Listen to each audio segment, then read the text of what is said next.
Einstein a déjà dit que chacun résonne en son âme et conscience, qu'il se fasse une idée fondée sur ses propres lectures et non d'après les racontars des autres.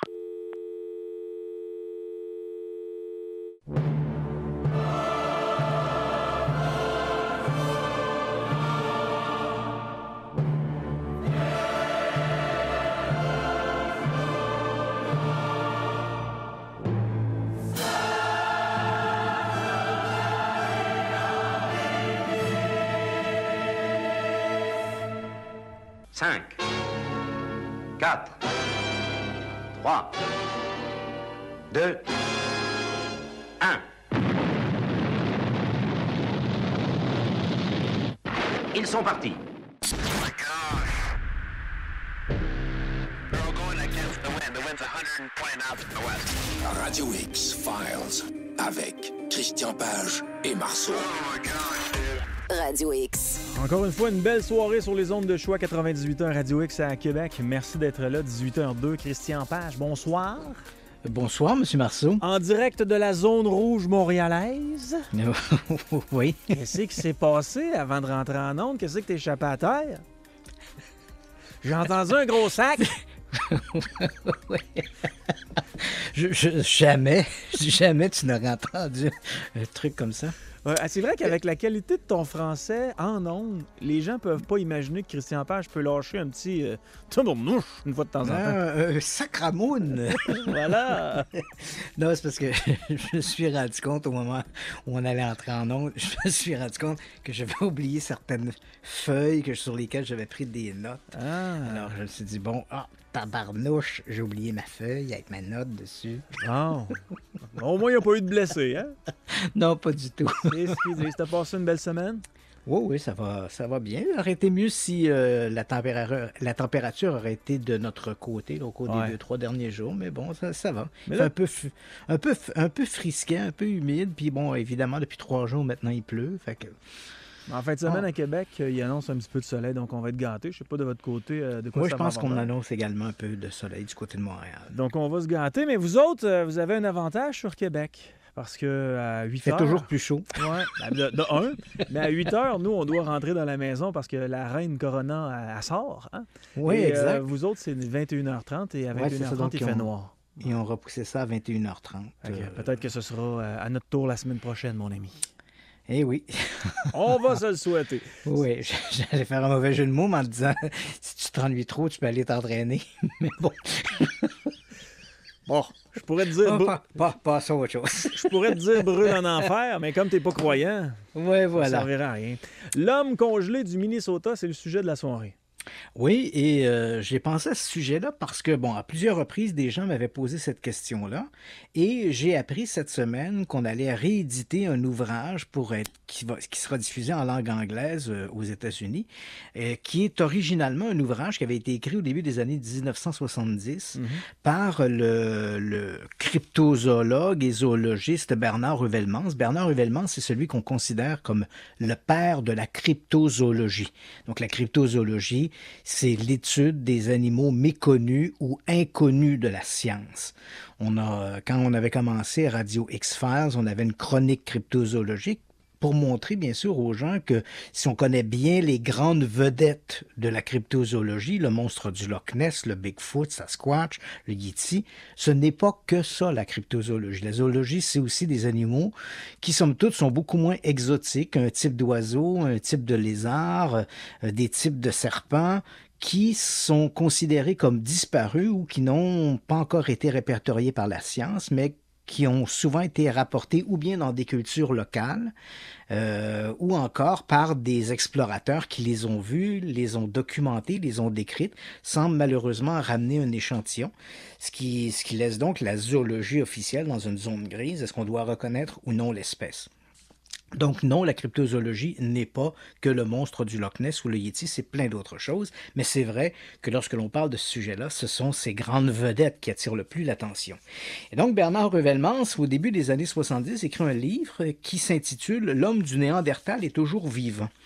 Et une grande partie de son ouvrage est consacrée à un spécimen que lui et un autre zoologue, un zoologue américain cette fois, Ivan Sanderson, lui et Sanderson se sont retrouvés parachutés à la fin des années 60 dans un scénario presque rocambolesque où ils ont pu observer une créature qui était conservée dans un bloc de glace. OK. Et les deux bonhommes, après leur examen, sont persuadés que ce qu'ils ont observé était une véritable créature humanoïde qui avait été tuée récemment, parce qu'elle avait été tuée par balle.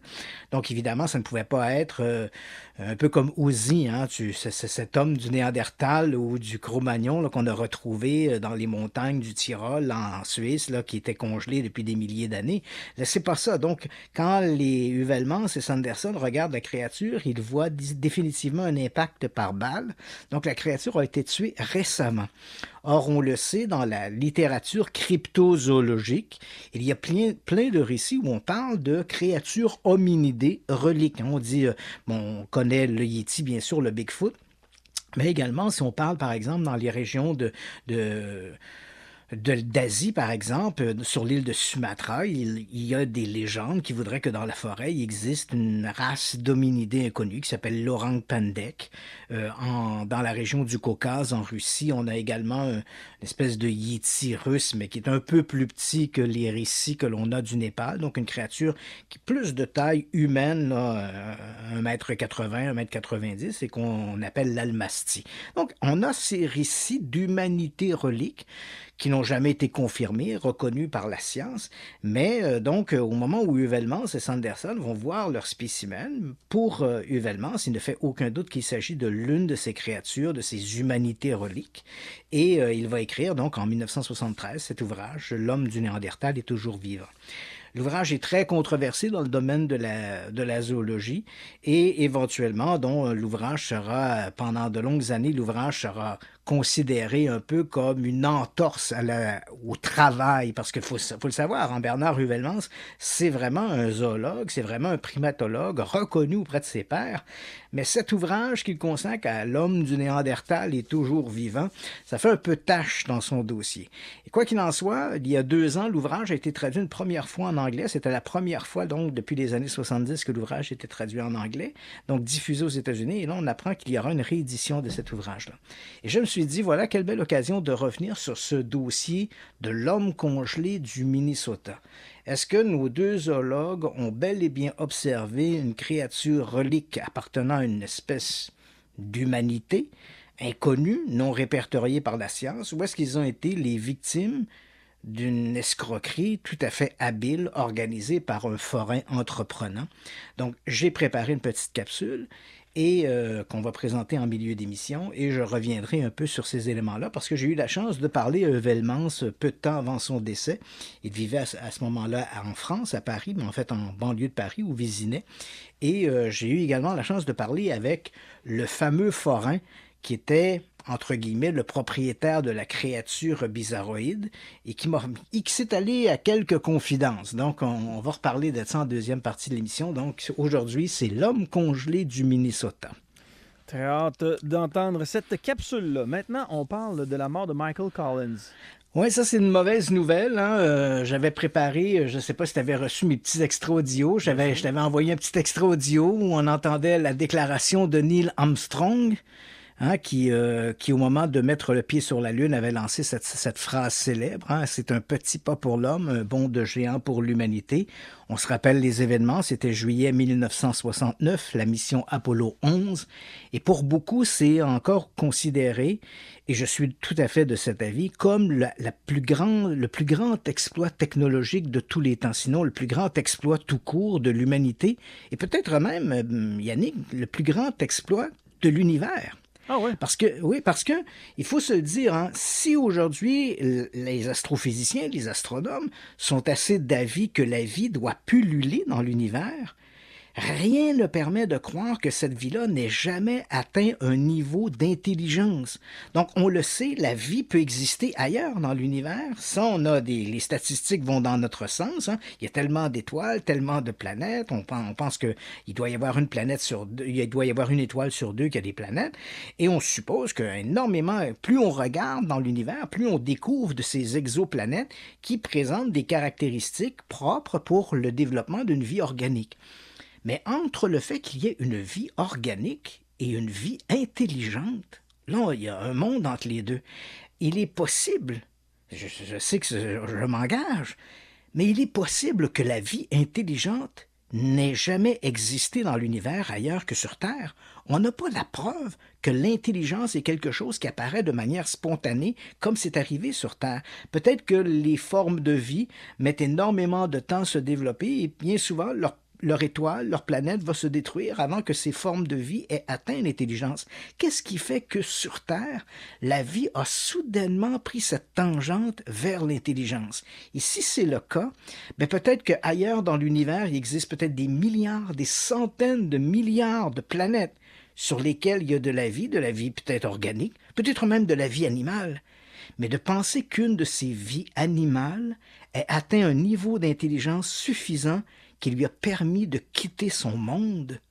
Écoute, c'est énorme. On ne se rend pas compte, mais le fait que, en ce mois de juillet 1969, nous, les êtres humains, avons créé une machine qui nous a permis d'aller dans un autre monde, marcher sur une autre planète ou un autre corps astral que la Terre, c'est absolument renversant. Et donc, c'était la mission Apollo 11. Et on connaît surtout les deux astronautes, les deux Moonwalkers, parce que c'est vrai qu'à la NASA, il y a des catégories, hein, et dans la catégorie, la suprême, c'est d'avoir été un Moonwalker. Hein. 12 hommes seulement ont marché sur la Lune. Lors de la mission Apollo 11, c'était Buzz Aldrin et Neil Armstrong, qui a été d'ailleurs le premier être humain à marcher sur la Lune. Aujourd'hui, dans toute l'histoire des missions lunaires, seulement 12 hommes ont marché sur la Lune, et de ces 12 hommes, aujourd'hui, malheureusement, il n'en reste que 4 toujours vivants. Ce sont des vieux monsieur qui sont tous âgés de plus de 80 ans. Et Buzz Aldrin, d'ailleurs, qui fait partie de la mission Apollo 11, il est toujours vivant. Il est d'ailleurs le plus vieux des Moonwalkers, des marcheurs sur la Lune. Il est âgé aujourd'hui de 91 ans. Mais, évidemment, tout ça ne se fait pas... Il n'y a pas que les Moonwalkers. Il faut se rappeler que lorsque les missions ont été orchestrées, les équipages comptaient 3 astronautes. Il y avait donc ceux qui devaient marcher sur la Lune, mais il y avait également celui qui devait piloter le vaisseau de la Terre à la Lune, permettre larguer à bord du LEM ses compagnons vers la surface lunaire, et ensuite, lorsque l'activité extravéhiculaire a été faite sur la Lune, ensuite, lorsque les astronautes redécollaient, ils devaient à nouveau arrimer le LEM pour permettre aux astronautes de revenir dans le vaisseau spatial et les ramener sur Terre. C'est un peu le travail du chauffeur de taxi, si je puis dire. Et ce troisième homme, qui malheureusement, son rôle, je l'ai mentionné, son rôle est souvent réduit à celui du chauffeur de taxi, malgré que c'est beaucoup plus complexe que ça, sans le travail de ce troisième astronaute qu'on appelle le pilote du module de commande, sans lui, bien sûr, les missions n'auraient pas pu se produire, n'auraient pas pu être réalisées. Et dans le cas d'Apollo 11, le troisième astronaute, qui est un peu l'astronaute fantôme, figure assez effacée, c'était Michael Collins. Donc, Collins fait partie de l'équipage, et au moment où Armstrong et Aldrin marchent sur la Lune, il faut se rappeler que Mike Collins va orbiter autour de la Lune, et il faut se rappeler qu'en 1969, il n'y avait pas les systèmes de satellites qu'on a aujourd'hui, il n'y avait pas de station relais sur la Lune. Donc, quand Mike Collins est derrière la Lune, il devient à ce moment-là l'homme le plus isolé qui puisse exister. Hein? Il est seul dans son vaisseau spatial. Il n'a aucun moyen de communiquer ni avec ses compagnons qui sont sur la Lune, ni non plus avec la Terre, qui est à quelque chose comme 350 000 kilomètres de là. Donc, Mike Collins, mais en même temps, Mike Collins, il a reconnu toute sa vie que dans le cas de la mission Apollo 11, il y avait pas le meilleur siège. Hein? Il aurait bien aimé, je pense, comme tous les astronautes des missions Apollo, avoir fait partie de ce club sélect des gens qui ont marché sur la Lune. Mais néanmoins, Mike Collins n'a pas été déçu de son rôle. C'est un individu qui était effacé. Ça correspondait un peu à sa personnalité. Il avait été sélectionné lors lors des sélections pour éventuellement le programme Gemini. Il a volé à bord de Gemini 10. Il avait fait 2 sorties extravéhiculaires. Donc, alors que le vaisseau était en orbite, Mike Collins a revêtu sa combinaison et est sorti à l'extérieur du vaisseau. Donc, il avait fait ça à 2 reprises lors de la mission Gemini 10. Il a été sélectionné pour la mission Apollo 11. Il a été le pilote du module de commande.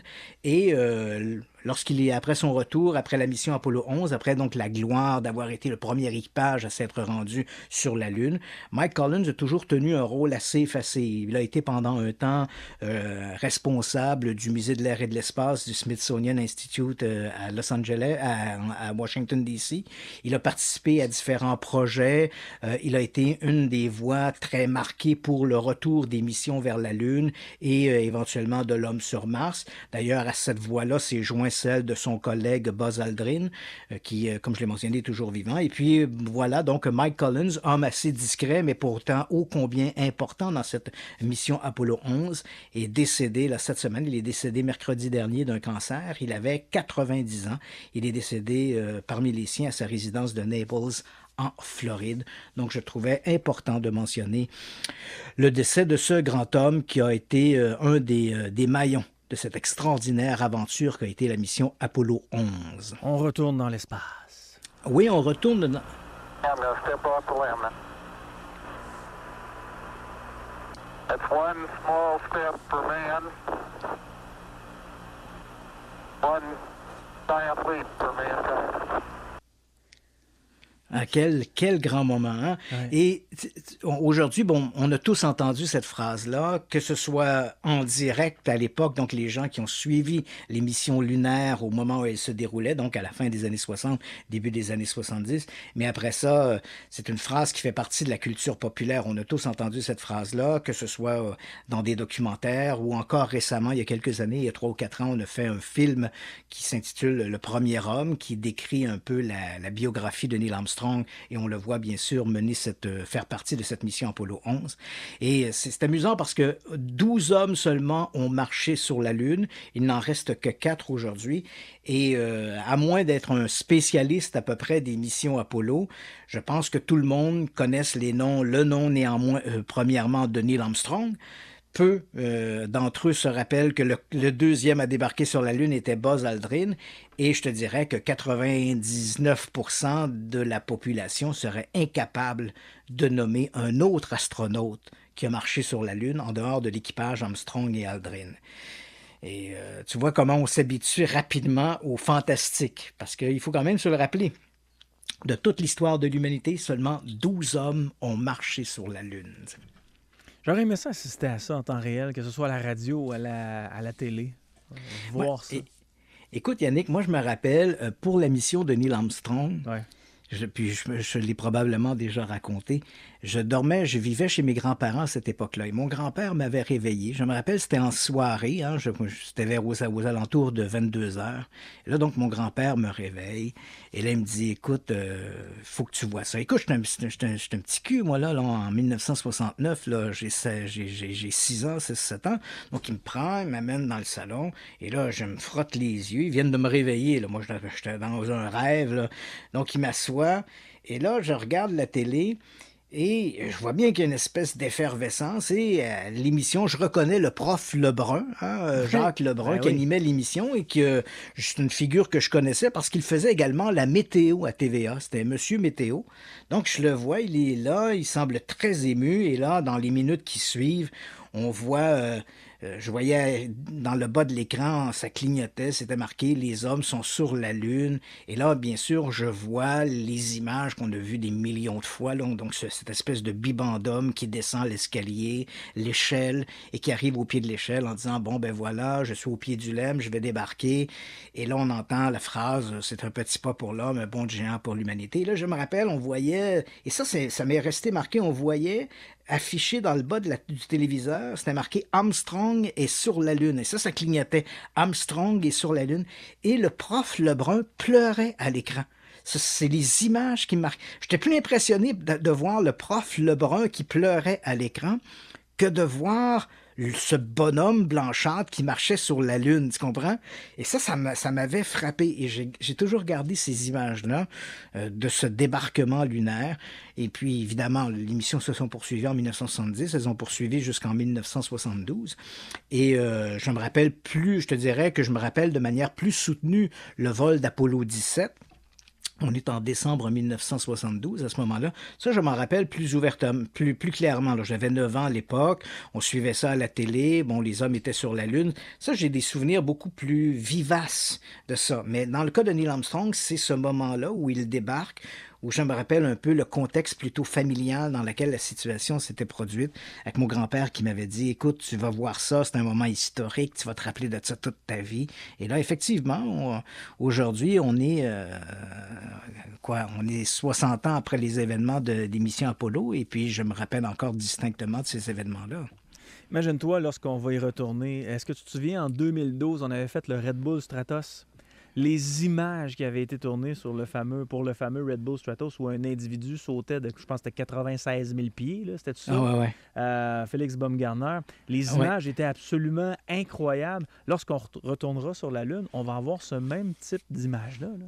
Oui, absolument. Et dans le cas, on voit le développement de la technologie. Hein. À l'époque, tout le système informatique qu'on avait dû utiliser pour amener le vaisseau jusqu'à la Lune et ensuite permettre aux astronautes de débarquer, bien, tout ça tenait dans l'équivalent à peu près d'une montre numérique. Hein, au niveau de l'informatique, de ce que ça pouvait gérer comme information, c'était à peu près le même niveau que la montre que tu possèdes, avec laquelle tu as un datamètre, un chronomètre, tu as quelques gadgets dessus. Là, voilà, ça représentait ça.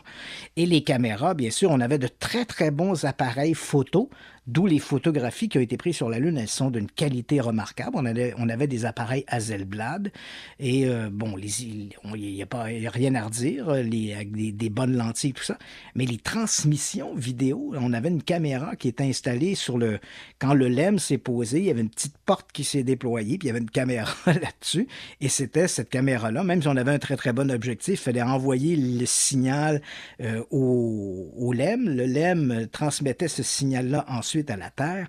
Et là, on avait des images excessivement granuleuses, alors qu'aujourd'hui, lorsqu'on retournera sur la Lune, d'ailleurs, on fait que regarder les images que l'on a de Mars, hein, lorsque l'on voit les photographies ou les films qui sont tournés par Perseverance, ou encore la semaine dernière, on a eu ce petit robot là, Ingenuity qui a volé, donc on a vu des images.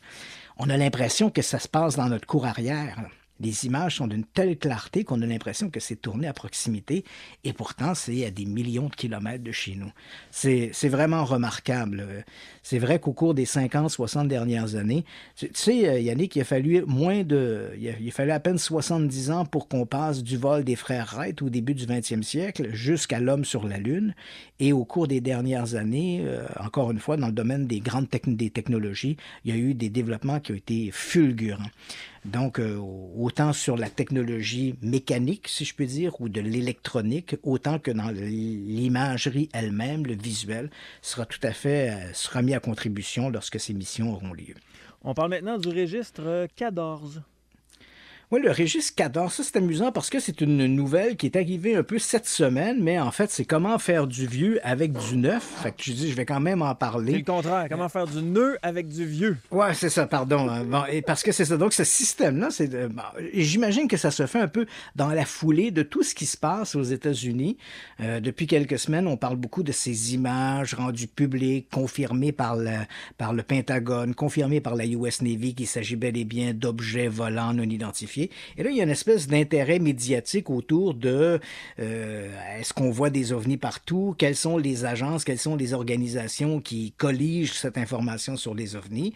Et là, bien, des journalistes ont découvert qu'on avait au Canada le système de compte-rendu quotidien des événements de l'aviation civile, le CADAR. Et le CADAR, bien sûr, c'est un organisme, en fait, c'est un département qui est géré par le ministère qui est géré par Transport Canada et qui collige collige toute information qui sont relatives à des incidents qui ont lieu dans le domaine du transport. Ça peut être du transport ferroviaire, ça peut être du voyagement des navires marchands, par exemple, mais c'est bien sûr aussi l'aviation civile. Et c'est vrai que quand on fouille dans les archives du CADAR, on retrouve faut le dire, depuis une trentaine d'années, ils ont quand même enregistré plus de 30 000 incidents qui sont liés au domaine de l'aviation. Évidemment, ces événements-là ne concernent pas nécessairement des ovnis, là, mais ce sont des incidents où, par exemple, deux avions ont failli se percuter sur une piste. C'est ce qu'on appelle de l'incursion sur piste, où des appareils qui en vol ont connu des ratés, des problèmes mécaniques, des problèmes de pilotage. Bref, tous ces incidents-là sont rapportés, colligés et répertoriés dans ce grand registre. Et si on regarde parmi les 30 000 incidents liés à l'aviation qui ont été répertoriés au cours des dernières décennies, c'est vrai qu'il y en a plusieurs dizaines qui concernent des objets volants non identifiés. Certains d'entre eux remontent dans les années 80-90, d'autres sont plus récents. Hein. J'ai sorti par exemple le 30 mai 2016, un appareil d'Air Canada Express qui faisait une envolée entre Montréal et Toronto a failli percuter un objet volant en rond qui se déplaçait à la vitesse de 500 km à l'heure et ça se passait dans la banlieue de Toronto. L'objet n'a pas été identifié, mais a fait l'objet d'une entrée dans le registre CADAR. Et la même année, on en a un peu plus parlé dans les journaux, c'était le 14 novembre 2016, un appareil de la compagnie Porter se trouvait à 2400 mètres au-dessus du lac Ontario. Et là, les pilotes ont vu foncer sur eux un objet volant non identifié de forme cylindrique qui faisait entre 2 et 3 mètres de long. Et au moment où ils ont aperçu l'objet, le pilote a fait une manœuvre d'évitement, donc il a fait plonger son appareil et l'une des hôtesses qui se trouvait en cabine a littéralement été projetée au plafond avec des blessures mineures, mais lorsque l'appareil s'est posé à l'aéroport centre-ville de Toronto, bien sûr, on a rempli une espèce de plainte CADAR, si je peux dire, un rapport CADAR qui faisait référence à cet événement-là. Et heureusement, donc, pour cette hôtesse, il n'y a eu qu'une blessure mineure. Et l'objet, même si les pilotes ont dit, on ne sait pas ce que c'était, était-ce un drone, était-ce autre chose, on ne le sait pas, ça fait quand même l'objet d'une entrée et pour lequel l'objet est classé comme non identifié. Il faut quand même préciser que non identifié ne signifie pas forcément d'origine extraterrestre. Hein. L'objet était peut-être un drone, était peut-être un objet militaire, peu importe, mais il a été classé comme étant objet volant non identifié, avec bien sûr tout ce que ça comporte d'incertitude quant à la définition. Donc c'est le régime CADAR. Des journalistes sont tombés là-dessus cette semaine, ils en ont parlé. Et là, comme si c'était une grosse nouveauté, mais en réalité, il n'y avait rien de très nouveau puisque le registre existe depuis 30 ans. Il faut quand même savoir, Yannick, que de tous les objets, tous les incidents de type OVNI qui ont été rapportés, on estime qu'il s'agit bien sûr d'une très, très faible minorité. Hein? Probablement que 99% des pilotes qui observent quelque chose dans le ciel qu'ils n'arrivent pas à identifier, il faut savoir qu'il n'y a pas un règlement qui les oblige à remplir une fiche CADAR. Donc, s'il n'y a pas ce qu'on appelle dans le domaine de l'aviation un air miss, donc une quasi-collision, donc que cet objet aurait failli avoir une rencontre avec l'avion et aurait pu mettre en danger la sécurité des passagers, il n'y a pas de règlement, il n'y a pas de loi qui oblige le pilote à faire un rapport à ce sujet-là. Et comme on sait que le phénomène des ovnis est très stigmatisé, bien sûr, les pilotes vont éviter de remplir une fiche dans laquelle ils vont dire « Ouais, j'ai observé quelque chose dans le ciel, puis je sais pas c'était quoi, puis c'était peut-être un ovni, ou etc. » Donc, ils ne veulent pas être stigmatisés auprès de leurs collègues. Ils ne veulent pas que la compagnie aérienne soit stigmatisée non plus. Donc, généralement, comme il n'y a pas de règlement qui les oblige à faire ça, ils ne le rapporteront pas. On peut estimer que peut-être un pilote sur 100 va rapporter un incident comme celui-là. Donc, sans parler d'engins volants extraterrestres, on peut quand même supposer que l'observation d'objets, de bolides dans le ciel non identifiés ou qui vont demeurer non identifiés par le pilote sont probablement plus fréquents qu'on pourrait le croire, mais ce n'est pas nécessairement ce qu'on va retrouver dans un registre comme le registre CADAR. Parlant d'objets volants non identifiés, une quasi-collision entre SpaceX et un objet volant non identifié. Oui, ça c'est assez amusant parce que les journaux en ont beaucoup parlé de ça. On est vendredi dernier, donc le Crew Dragon, hein, Crew Dragon 2, la mission qui a emporté en fait 4 astronautes à la Station spatiale internationale. Elle s'est mise en route, donc elle a décollé sous les directives de SpaceX.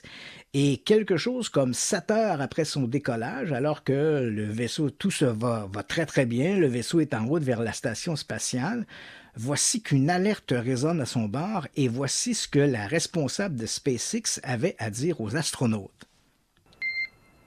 For awareness, we have identified a late-breaking possible conjunction with a fairly close miss distance to Dragon. As such, we do need you to immediately proceed with suit donning and securing yourselves in seats.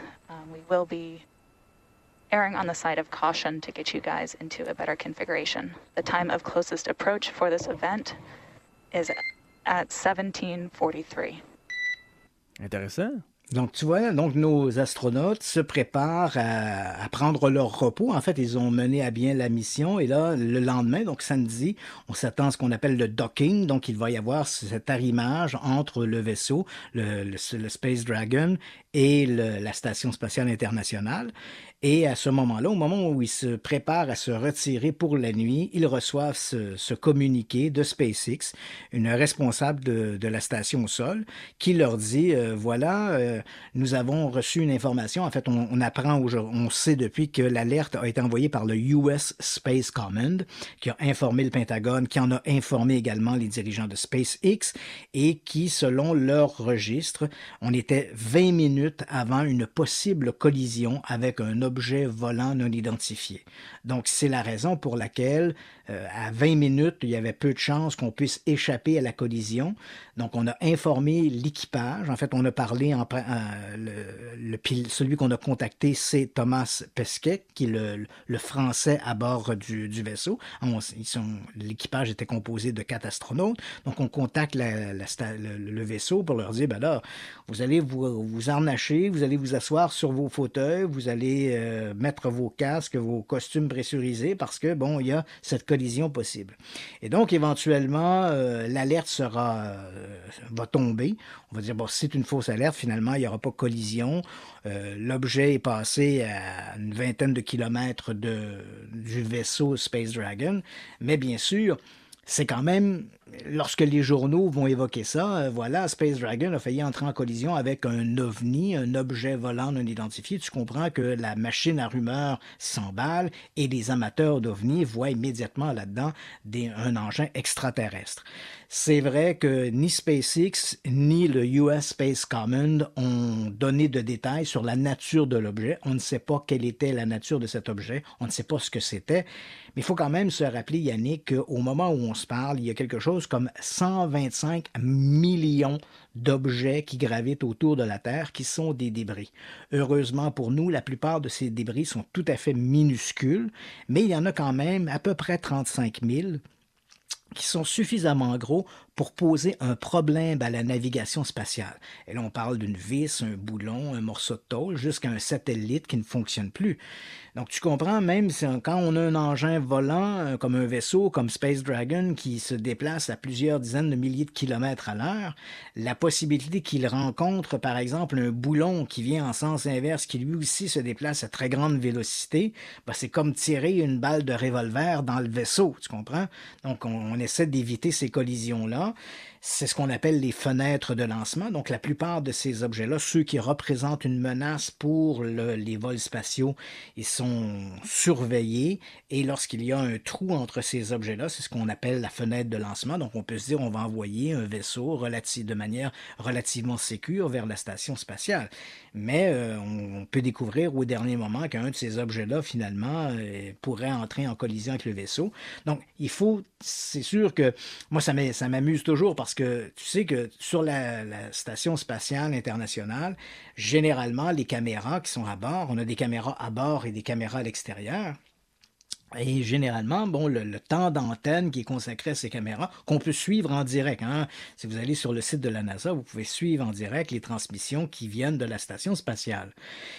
Et généralement, on voit les activités des astronautes dans la station spatiale. Et lorsque les astronautes se retirent ou lorsqu'ils sont en repos, ben, la NASA nous renvoie aux caméras extérieures et ça nous permet d'avoir des visions de la Terre, des images de la Terre qui sont tout à fait à couper le souffle. Et c'est vrai que de temps à autre, sur certaines de ces images, on peut voir passer un petit point qui brille ou qui clignote. Et ça m'amuse toujours parce que dès qu'on voit un objet comme ça, il faut savoir qu'il y a vraiment là, des amateurs d'OVNI, vraiment des mordus qui regardent ces images-là, les scrutent pratiquement une à une, et là, soudain, ils voient une image d'un petit point qui clignote au loin, et là, voilà, un OVNI a été filmé par la station spatiale. Là, un ovni a été filmé par la station. Là, regarde l'image, là, tu vois un petit point qui clignote au loin. Ben, faut savoir que sur le fond de l'obscurité de l'espace, il est impossible de savoir si cet objet-là est à 20 mètres ou s'il est à 200 km. Tu comprends? Un petit point brillant dans l'espace, tu n'as aucune référence. Et quand tu sais qu'on a plus d'1 million d'objets qui flottent dans l'espace, dont 35 000 qui sont dangereux pour d'éventuelles collisions dans l'espace, on se dit, je sais pas, mon réflexe avant de conclure un vaisseau spatial extraterrestre, j'aurais tendance à conclure un débris. Tu sais, il y en a plein de débris qui flottent soit autour de la station spatiale ou qui flottent comme ça dans l'espace et qui, de temps en temps, ces objets-là vont croiser l'orbite de la navette ou ils vont être visibles au loin parce que le soleil se reflète sur ces objets-là. Certains de ces objets sont en métal, certains de ces objets-là sont très réfléchissants. Donc, que l'on voit un petit point qui clignote au loin, je trouve tout le temps ça un peu hasardeux quand je vois les amateurs d'OVNI rapidement conclure qu'il doit s'agir d'un engin extraterrestre quand on est conscient de la quantité de débris qui flottent autour de la Terre. C'est un peu aberrant. Dans le cas présent, encore une fois, je le dis, SpaceX, la NASA, pas plus que le Space Common ont identifié l'objet, mais c'est bien sûr sur les 1 250 000 objets qui flottent en orbite autour de la Terre, ils ne sont pas tous identifiés les uns les autres, pas plus que les 34 000 qui représentent un danger pour la navigation spatiale. Ils sont surveillés, mais pas tous identifiés en disant « Oh, cet objet-là, ça c'est un boulon perdu dans l'espace lors de la mission Apollo 10. » Non, ils ne sont pas tous identifiés. Beaucoup de ces objets-là sont simplement classés avec un numéro de code et ils sont non identifié. C'est un objet non identifié qui porte le numéro 11 722 623 et on sait que l'objet a 4 cm de diamètre. Donc, on n'en sait pas plus. Donc, la NASA, pas plus que SpaceX ou le Space Common, savent quelle était la nature de l'objet observé, mais selon toute vraisemblance, il devait s'agir d'un débris et visiblement, bon, les paramètres transmis dans la chaîne de commandement ou dans les détections étaient un peu erronés puisque, comme je l'ai mentionné, l'objet est quand même passé à plusieurs kilomètres de SpaceX. Il faut savoir que ce n'est pas la première fois qu'un incident comme ça se produit. En septembre dernier, par exemple, le Space Command avait informé la NASA qu'il y avait la possibilité que la station spatiale, je te rappelle que la station spatiale, elle est à peu près, grosso modo, à 400 km d'altitude, puis ça, l'engin lui-même a à peu près la taille d'un terrain de football. Et donc, on a informé, en septembre dernier, on a informé l'équipage qu'il risquait d'entrer en collision avec un objet assez conséquent pour entraîner des dommages à la structure de la station spatiale. Et les astronautes avaient dû se réfugier dans le module soviétique. Hein. La station spatiale, elle est composée de plusieurs modules emboîtés les uns avec les autres. Et l'un de ces modules-là est un module russe. Donc, les astronautes se sont réfugiés dans le module russe, craignant que ce débris non identifié vienne frapper la station spatiale et entraîne des dommages. Heureusement, ça ne s'est pas produit, mais c'est sûr que pendant une heure ou deux, il y a eu une inquiétude à bord de la station sur l'éventuelle possibilité d'une collision. Donc, c'est des trucs qui arrivent et ça devient un sujet de plus en plus préoccupant pour les voyages dans l'espace, cette possibilité de collision avec des débris. Et on songe actuellement, plusieurs agences spatiales songent à trouver un moyen, un système qui permettrait de faire un grand ménage là-dedans. Donc, à récupérer les débris qui flottent dans l'espace et incluant, bien sûr, des satellites, des milliers de satellites qui sont toujours en orbite et qui pourtant ne sont plus fonctionnels. Mais de mémoire, les derniers satellites qui ont été envoyés dans l'espace ont maintenant une date de retour pour justement leur autodestruction.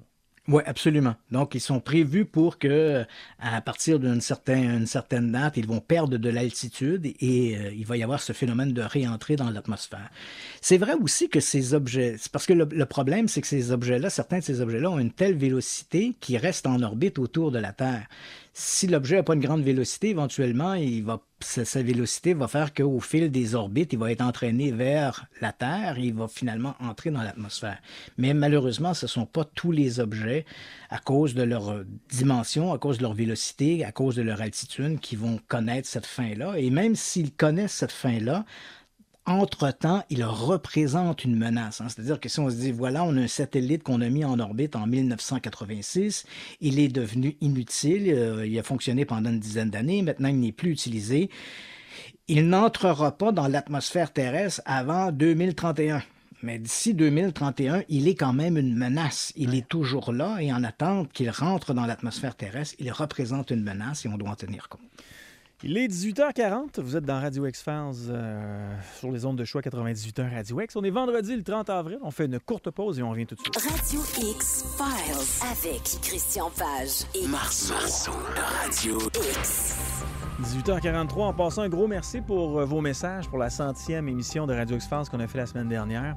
C'est grâce à vous si on est encore là, parce que vous êtes présents, puis les sondages nous le mentionnent à chaque fois. Vous êtes là, vous êtes de plus en plus, vous parlez de cette émission-là.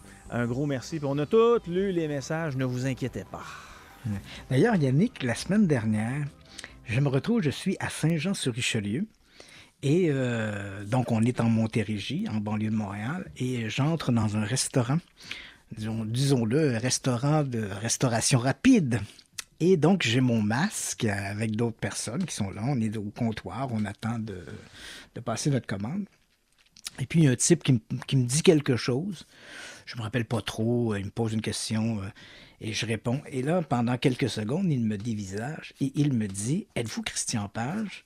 Je dis oui.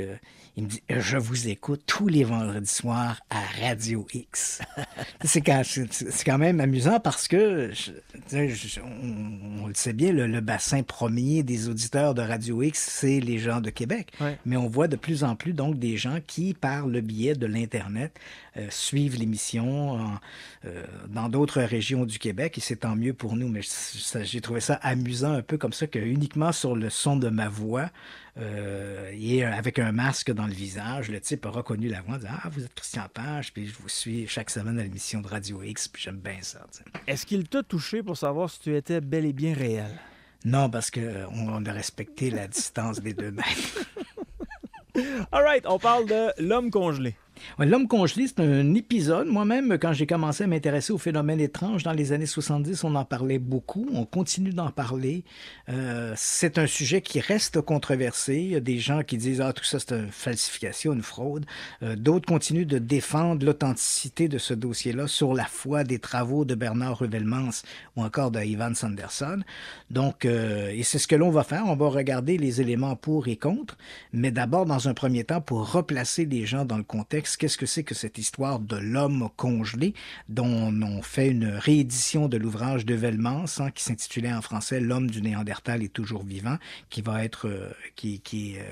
s'intituler « The Minnesota Iceman » dans sa version anglaise. Donc voici sans plus tarder l'histoire étrange de l'homme congelé du Minnesota. En 1967, Frank Hansen, un habitué des fêtes foraines, exhibe sa toute dernière attraction. Le cadavre congelé d'un homme velu. D'après Hansen, la créature, qualifiée d'homme médiéval, aurait été découverte par des pêcheurs russes alors qu'elle flottait à la dérive dans un bloc de glace de 2700 kg en mer d'Okhotsk. Dans une autre version, Hansen parlera plutôt de marins japonais à bord d'une baleinière. La créature aurait été envoyée à Hong Kong, où un milliardaire californien de l'industrie du cinéma en aurait fait l'acquisition. C'est ce même magnat qui l'aurait confié à Hansen pour qu'il l'exhibe dans des fêtes foraines à travers le pays. La dite curiosité, toujours conservée dans une enveloppe de glace, elle-même gardée dans un congélateur dont le couvercle a été remplacé par une épaisse vitre, va bientôt devenir la plus importante affaire d'hominidés inconnus depuis le tournage d'un film en octobre 1967 montrant le légendaire Bigfoot. Le 9 décembre 1968, un herpétologiste amateur de Milwaukee, au Wisconsin, Terry Cullen, téléphone au zoologue Ivan T. Sanderson pour lui parler de l'homme congelé. Cullen raconte qu'il a vu la chose à quelques reprises dans des foires ambulantes et que, selon lui, elle vaut la peine d'être examinée par des professionnels. Cullen ne peut pas mieux tomber. Ivan T. Sanderson est plus qu'un simple zoologiste. Né en Écosse en 1911 et naturalisé américain, Sanderson est aussi un aventurier, un auteur populaire et un journaliste scientifique. Il est également un touche-à-tout de l'étrange. Il s'intéresse à la parapsychologie, aux ovnis et à toutes ces histoires de monstres, comme la créature du Loch Ness ou l'insaisissable Bigfoot. Ainsi donc, lorsque Terry Cullen lui parle de l'homme congelé, Sanderson est immédiatement accroché. Cullen lui raconte que l'attraction est un hominidé dont la taille se situe entre 1,50 m et 1,65 m, qu'il a le corps couvert de poils et une crête sagittale sur le dessus de la tête. La créature n'a cependant ni canines saillantes, ni gros orteils opposables. L'arrière de son crâne, explique Cullen, est défoncé, comme si elle avait été blessée par balle. Il ajoute que ce monstre est la propriété, ou sous la garde, d'un résident de Rolling Stone au Minnesota, Frank Hansen. De sa résidence du New Jersey, Sanderson, chez qui se trouve en visite le zoologue belge Bernard Huvellement, le père de la cryptozoologie, n'est pas long à remonter jusqu'à Frank Hansen.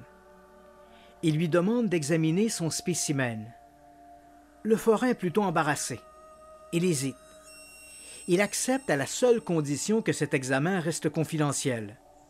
Un rendez-vous est pris pour la semaine suivante. Le 16 décembre 1968, Ivan Sanderson et Bernard Huvellement débarquent au domicile de Frank Hansen.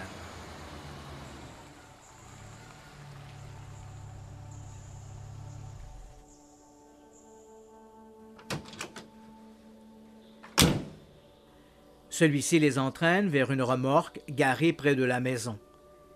C'est là qu'il garde son homme médiéval, toujours enfermé dans son cercueil réfrigéré.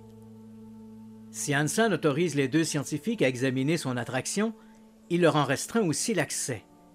Il est hors de question d'ouvrir le couvercle, vitré du congélateur, et encore moins d'en sortir la créature. Sanderson et Huvellement doivent se contenter de l'examiner comme le ferait n'importe quel curieux à la foire. La seule différence, c'est qu'ils sont autorisés à utiliser une lampe baladeuse pour mieux la détailler. Pendant 3 jours, ils vont donc examiner cet étrange spécimen. Il est difficile d'en avoir une vision claire. À plusieurs endroits, la glace est blanchie et opaque, rendant impossible l'examen de certains détails anatomiques. Le spécimen fait environ 1,80 m. Il ressemble à un homme, mais son corps est couvert de longs poils d'un brun foncé, presque noir, sauf sur le visage, la paume des mains et la plante des pieds. Il est étendu sur le dos.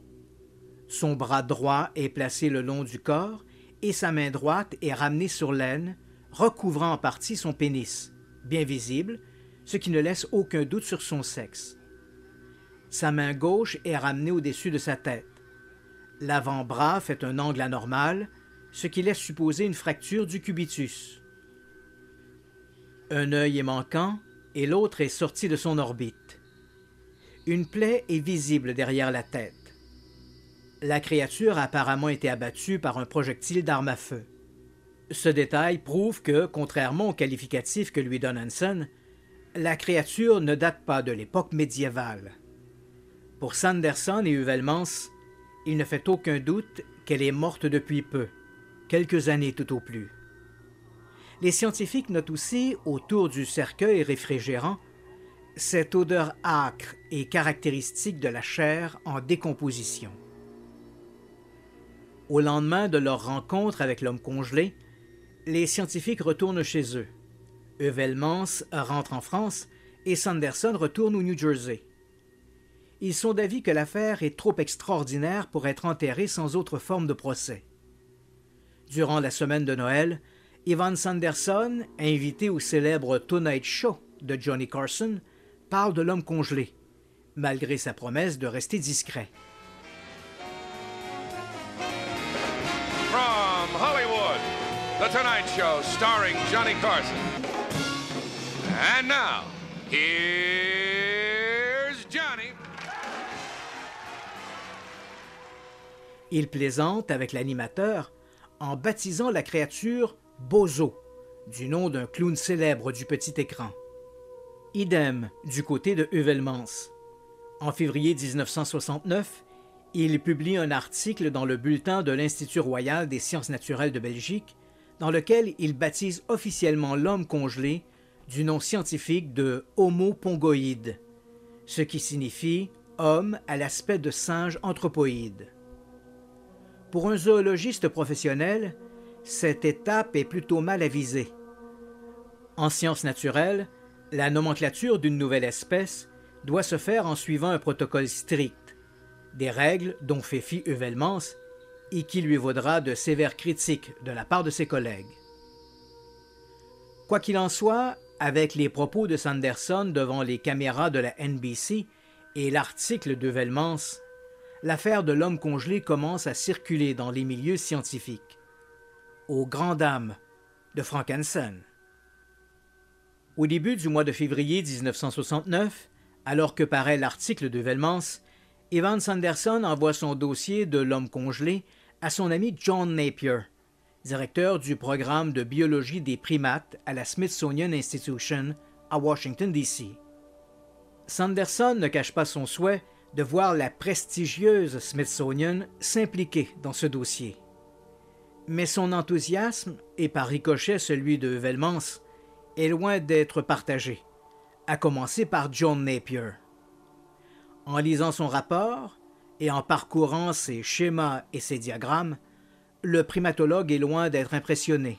Il a le sentiment que l'homme congelé est plus proche de la représentation folklorique que nous nous faisons d'un homme des cavernes que du portrait anthropologique réel. Bref, pour Napier, l'homme congelé est une caricature.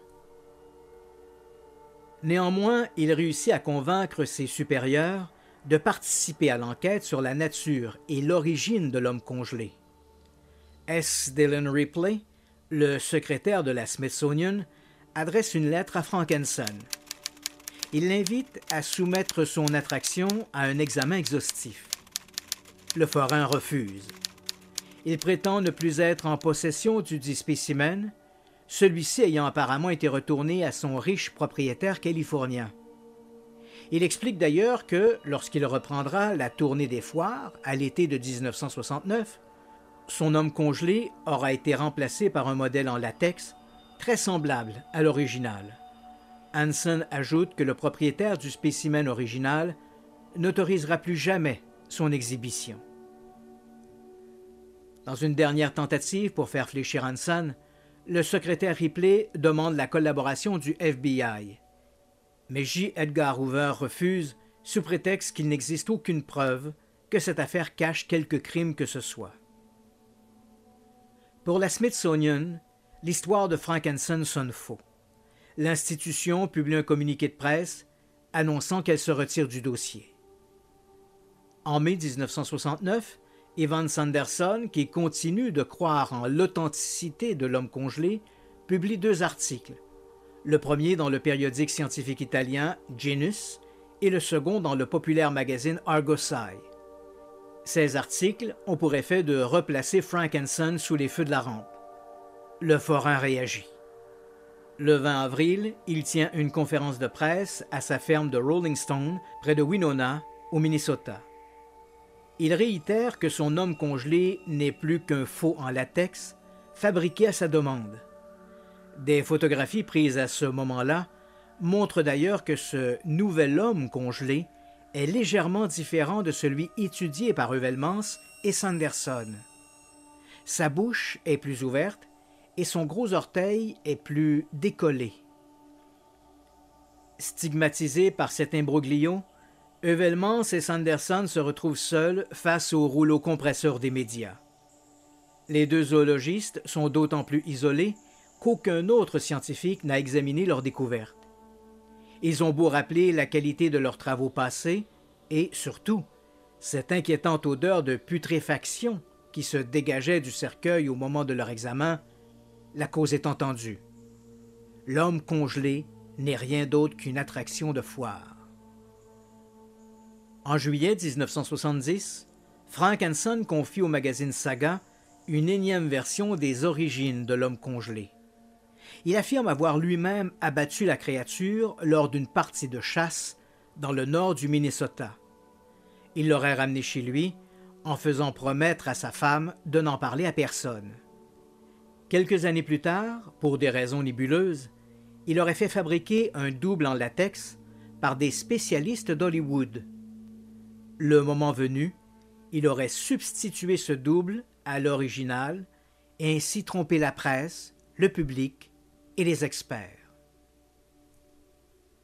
Au milieu des années 1970, avec le déclin des fêtes foraines, Frank Hanson réadapte son exhibition pour qu'elle puisse être présentée dans des centres commerciaux. Le congélateur cercueil est remonté sur une espèce de scène mobile où les curieux peuvent détailler l'étrange créature présentée depuis l'article de Bernard Ruvelmans comme l'Homo pongoïde. Vers 1982, Frank Hanson prend sa retraite et, avec lui, son homme congelé. Quant aux deux autres protagonistes, Bernard Ruvelmans et Ivan Sanderson, le premier publie en 1974 « L'homme de Néandertal est toujours vivant », un pavé de 500 pages dans lequel il maintient que le spécimen observé chez Frank Hanson n'avait rien à voir avec un modèle en latex. Quant à Ivan Sanderson, il meurt en 1973, persuadé lui aussi de l'authenticité de l'homme congelé.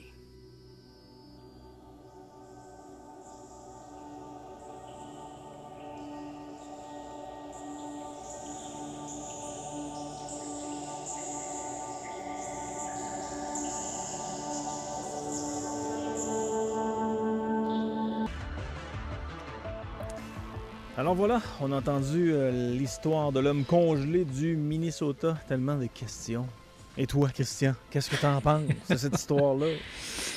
Écoute, cette histoire-là me fait penser, tu te rappelleras, il y a quelques années, il y a pratiquement maintenant 20 ans, il y avait eu cette histoire de film qui avait beaucoup circulé, qui était l'autopsie d'un extraterrestre. Oui.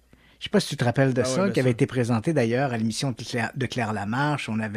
Les frères Gosselin étaient venus, avaient parlé que selon eux, il s'agissait d'un trucage. Ils avaient même refait un mannequin en latex pour montrer à quel point on pouvait aisément reproduire ces images-là.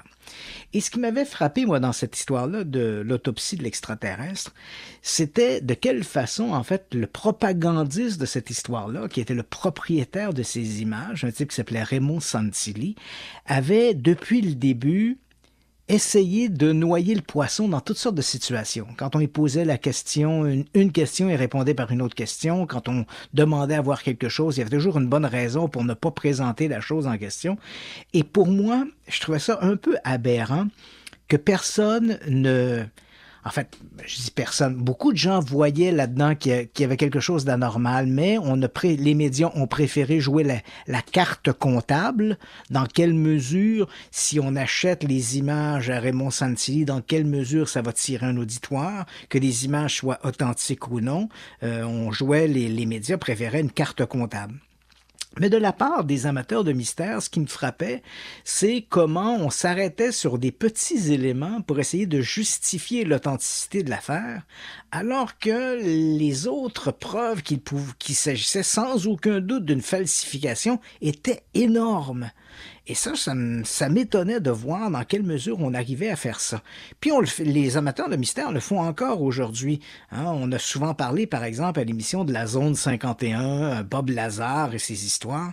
Moi, je suis un peu atterré de voir à toutes les fois où Bob Lazar, et encore il y a quelques mois, il était passé à l'émission de Joe Rogan aux États-Unis. Donc Bob Lazar, pour ceux qui connaissent pas l'histoire du bonhomme, il raconte depuis qu'à la fin des années 80, il avait été embauché sur une base secrète militaire aux États-Unis, la base de la zone 51, et que son travail consistait à déconstruire, de faire de la rétro-ingénierie sur des engins de type extraterrestre pour voir si on pouvait appliquer cette technologie sur des engins communs. Et donc, et quand ce type-là disait « Je suis diplômé du MIT, je suis diplômé de la Caltech, je suis ingénieur, j'ai fait ceci. » Et dès qu'on vérifiait tous ces éléments-là, bien évidemment, on s'aperçoit que ce type-là n'a jamais fréquenté ni le MIT, ni la Caltech, il ment sur toute la ligne, il n'est pas ingénieur, il n'a jamais été membre d'aucune association d'ingénierie, il ment comme il respire. Hein? Bon, il a inventé une histoire d'éléments 115, alors que visiblement, il avait été puisé cette information-là dans le Scientific American, un magazine scientifique qui était paru quelques mois plus tôt. Tu sais, on est capable de remonter toute l'inspiration de ce Robert Lazar. On sait d'où il tire cet élément 115. On sait que ses soucoupes volantes, il les a empruntées à un contacté suisse qui s'appelle Billy Meyer. Donc, il a regardé des photographies de Billy Meyer, puis sa soucoupe volante, c'est identique. Tu vois, on est capable de suivre ça. Et malgré que tous ces éléments-là pointent tous dans une seule et même direction, la fraude. On devrait voir ça écrit en gros, en lettres néon. Fraude, fraude. Non! Les gens qui veulent croire Bob Lazar et l'écoutent, par exemple, parler à l'émission de Joe Rogan, et là, il y a des vidéos qui circulent sur YouTube où on voit des synergologistes. Est-ce que tu sais c'est quoi un synergologiste? Bien sûr. Ce sont des gens qui analysent nos gestes, nos mouvements et qui disent, en fonction d'une grille d'évaluation, que si tu te grattes le nez ou si tu te frottes le sourcil au moment où on te pose une question, c'est peut-être parce que tu mens ou tu dis la vérité, donc etc. Il faut savoir que la synergologie, c'est une pseudo-science. Hein? Ce n'est pas une science établie et c'est un peu comme le détecteur de mensonges. Ça ne peut pas prouver si tu mens ou tu dis la vérité. Le détecteur de mensonges, il ne détecte pas les mensonges. Il détecte des comportements physiologiques. Hein? À partir du moment où tu vas te mettre à mentir, tu auras une respiration accélérée, tu vas davantage avoir des tremblements, tu vas suer davantage. Et ce sont tous ces petits éléments-là qui seront pris en considération pour dire « Ah, c'est drôle, quand on parle de tel sujet où on lui pose telle question, il se met à transpirer davantage, il y a des battements cardiaques qui augmentent. » Et ça nous laisse supposer. Hein, je dis bien supposer que notre bonhomme y ment. Mais il faut quand même savoir que des tueurs en série ont réussi à déjouer le polygraphe. Hein. Je pense par exemple à Theodore Bundy. Il a passé 2 fois le test du polygraphe, puis les 2 fois il l'a réussi. Hein. Et pourtant, on le sait, il a assassiné une dizaine de jeunes femmes. Il a été condamné et exécuté pour ces crimes. Donc la synergologie, c'est une pseudo-science. C'est encore moins certain que le détecteur de mensonges. Et d'ailleurs, des spécialistes en neurolinguistique nous disent ça vaut absolument rien. Mais néanmoins, il y a certaines personnes qui aiment croire que, effectivement, il y a peut-être un fond de vérité là-dedans. Quand tu parles, puis tu te grattes le sourcil, peut-être que ça veut dire que tu mens. Puis quand tu regardes à gauche plutôt qu'à droite devant telle ou telle question, ça se peut que tu cherches à inventer une réponse. Mais peu importe. Quand je pense que mon gars a fait quelque chose puis il regarde à terre, ça me fait dire qu'il y a quelque chose à se reprocher. Ou quand il va te voir puis il te dit, avant que tu lui poses la question, il te dit « Papa, c'est pas moi qui ai brisé la vitre sur la voiture. » Il t'annonce déjà son crime. Mais bref, donc la synergologie, il faut prendre ça avec un grain de sel. Et là, tu vois, dans l'affaire de Bob Lazar, il y a des gens qui regardent l'entrevue qu'il a fait à Joe Rogan, et là, il y a une pléthore de vidéos qui circulent sur YouTube où des gens, des synergologues, analysent le comportement de Bob Lazar, puis là, ils disent oui, quand il pose Joe Rogan pose la question à Lazar, Lazar ne vacille pas, il regarde pas à gauche ou à droite, il regarde Rogan dans les yeux, il se gratte pas le nez, il se gratte pas la joue. Hey, on s'en fout qu'il se gratte le nez, qu'il se gratte n'importe quoi. Le dossier qui prouve que Lazar est un menteur, il est énorme. Donc, comparer ça à une analyse pseudo-scientifique d'un synergologue, ça vaut strictement rien. Et pourtant, des gens vont dire « Oui, mais les synergologues qui ont analysé le comportement de Lazare l'ont trouvé crédible. » So what? En quoi que peut peser le commentaire ou l'analyse d'un synergologue versus un dossier clairement étoffé qui montre qu'on est en présence d'une fraude?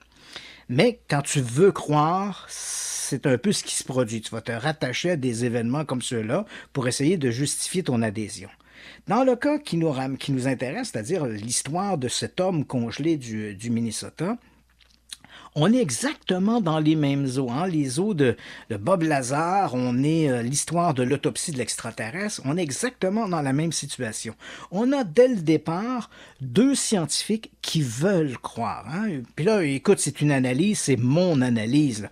Je suis d'accord que des gens qui nous écoutent ne seront pas nécessairement avec l'analyse que j'en ferai, mais on a 2 scientifiques qui veulent croire à ce qu'ils racontent. Hein? C'est-à-dire que Heuvelmans et Sanderson, ce sont 2 individus, particulièrement dans le cas de Sanderson, qui sont très férus de fantastique, d'extraordinaire, d'ovnis, de parapsychologie et tout le reste. Alors que Heuvelmans, c'est davantage la zoologie non reconnue, hein, la cryptozoologie. Mais dans l'ensemble, ce sont 2 individus qui sont un peu embrigadés dans ces croyances un peu hors normes, qui laisse la porte ouverte à quelques réalités fantastiques. Et là, on leur dit, voilà, il y a ce type-là qui a un bonhomme congelé qui présente ça de foire en foire. Donc déjà là, la créature que l'on présente dans des foires ambulantes, dans un freak show, ça paraît déjà un peu surprenant. Hein? Tu te dis, bon, si c'était l'objet d'une révolution scientifique, je suis pas convaincu qu'on l'exhiberait dans un freak show. Mais néanmoins, donc les 2 bonhommes prennent rendez-vous, rencontrent Hansen, et là, Hansen dit, ben moi, je suis pas le propriétaire de la créature. Donc, comme je suis pas le propriétaire, il leur impose des éléments. Vous pouvez pas ouvrir le cercueil, vous pouvez pas sortir la créature, vous pouvez pas la décongeler, mais en même temps, il leur raconte toutes sortes d'affaires qui montre que s'il n'est pas le propriétaire de la créature, il a quand même sa main mise sur plein de choses. Il raconte à Heuvelmans et Sanderson ce qu'il va faire avec la créature, comment il va l'exhiber l'été prochain, bon, etc., etc. Et là, il prend des décisions spontanées pour la parole du propriétaire. Hein. Il s'exprime quasiment au nom du propriétaire alors qu'il ne discute pas avec lui. Heuvelmans ou Sanderson lui pose des questions et lui répond comme si c'était le propriétaire de la chose. Et ça paraît étrange. Il y a un élément à un moment donné dans la conversation où que Heuvelmans raconte dans son livre « L'homme du Néandertal toujours vivant » où il raconte que lorsqu'il parle à Hansen lui dit que de son côté, il ne sait pas si la créature est authentique. Il dit ne l'avoir jamais dégelée, ne l'avoir jamais sortie de son cercueil. Écoute, c'est invraisemblable. Cette histoire-là, moi, j'aurais tourné les talons. De s'imaginer que le forain se déplace à travers les États-Unis en transportant dans son camion quelque chose dont il ne connaît pas la nature. Imagine-toi si tu te fais arrêter par un policier de la route. Tu justifies comment ton affaire? Ah, j'ai un bonhomme d'un cercueil de vitre, je sais pas s'il est vrai ou pas vrai, je sais pas s'il est rempli de cocaïne, je sais pas rien finalement. Il y a une balle dans le corps. Ouais, il y a une balle dans le corps, c'est pas tout. Écoute, rien que ça, là, tu te dis, mais ça, je m'étais fait raconter cette histoire-là, j'aurais pris mes jambes à mon cou, je m'aurais dit, écoute, ça sent la fraude à plein nez. Ensuite, le fait que lorsque Heuvelmans et Sanderson se présentent chez Hansen, toutes les contraintes qu'il leur met pour les empêcher de s'approcher de trop près de la créature. Tu sais, vous pouvez la regarder à travers la vitre, mais vous ne pouvez pas ouvrir le couvert de vitre, vous ne pouvez pas toucher la créature, vous ne pouvez pas prendre d'échantillons. Bref, vous ne pouvez rien faire d'autre que si vous aviez payé votre 25 sous, parce que c'est le prix que Hansen chargeait dans les foires ambulantes, il chargeait donc 25 sous pour que les gens puissent voir la créature. Donc ces gens-là n'ont pas plus de liberté, nos 2 scientifiques n'ont pas plus de liberté qu'une personne qui aurait payé son admission à 25 sous dans une foire. Et là, déjà là, Heuvelmans et Sanderson auraient dû se dire, il y a quelque chose qui ne va pas là-dedans. Ensuite, il regarde la créature, la voit. Elle est difficilement visible, hein, parce qu'à plusieurs endroits, la glace est blanchie, donc on ne voit que de façon très très floue certaines caractéristiques de la créature. Et à partir de là, Heuvelmans et Sanderson vont un peu s'enthousiasmer et là vont essayer d'attirer des gens, et notamment la Smithsonian Institute, pour qu'ils s'intéressent à cette histoire-là. Mais je peux comprendre les réserves de la Smithsonian en disant, sur la foi de vos images, sur la foi de ce que vous présentez, il n'y a pas grand-chose là-dedans. Qui plus est, c'est vrai que la créature, on le sait aujourd'hui, quand on voit les dessins que Heuvelmans a fait de la créature, c'est clairement un homme préhistorique comme on l'imaginait dans les films des années 1950. Tu sais, le genre de bonhomme avec des grosses arcades sourcilières, le corps couvert de poils, puis là, il lui manquait qu'un bâton entre les mains, puis il a fallu puis on est dedans, là. Alors qu'on sait aujourd'hui, les recherches menées en anthropologie au cours des 50 dernières années nous ont donné une toute autre vision de ce qu'étaient nos ancêtres. On sait aujourd'hui, par exemple, que les humanités se sont pas succédées les unes derrière les autres, mais certaines humanités se sont côtoyées. Moi, je me rappelle quand j'étais, je sais pas pour toi, mais moi, quand j'étais enfant à l'école, on nous disait que l'homme, on avait cette espèce de graphique, on voyait un singe à la base, et au final, on avait l'être humain, l'Homo sapiens. Et à travers ça, du singe à l'Homo sapiens, on avait toute l'évolution, l'Australopithèque, le Cro-Magnon, le Néandertalien, et enfin l'homme moderne. Et on avait l'impression, et c'est un peu ce que nous disaient nos enseignants, c'est que ces humanités s'étaient succédées à travers un mécanisme d'évolution pour donner naissance à l'homme moderne. Alors qu'on sait que c'est pas vrai maintenant. Plusieurs humanités se sont côtoyées à un moment donné. Aujourd'hui, il n'y a qu'une seule humanité sur Terre et c'est l'Homo sapiens. Il n'y a pas d'autre espèce humaine que l'Homo sapiens. Il y a des groupes, il y a des Asiatiques, par exemple, on a les Africains, on a les Européens, les Caucasiens, les gens de race noire, les gens blancs, les gens un peu plus basanés du Moyen-Orient, mais on est tous d'une même humanité, l'Homo sapiens. Il n'y a pas d'autres humanités. Mais c'est faux de croire que ça a toujours été comme ça. À un moment donné, dans l'histoire de l'évolution, les hommes du Néandertal, l'Homo sapiens, l'Homo florensis se côtoyaient. On avait donc au moins trois humanités qui se côtoyaient les unes les autres. 2 d'entre elles ont complètement disparu et c'est l'Homo sapiens qui est demeuré. Mais l'homme du Néandertal n'est pas mon ancêtre à moi. Je ne sais pas si tu comprends ce que je veux dire. Oui. Cette lignée-là de l'homme du Néandertal a disparu.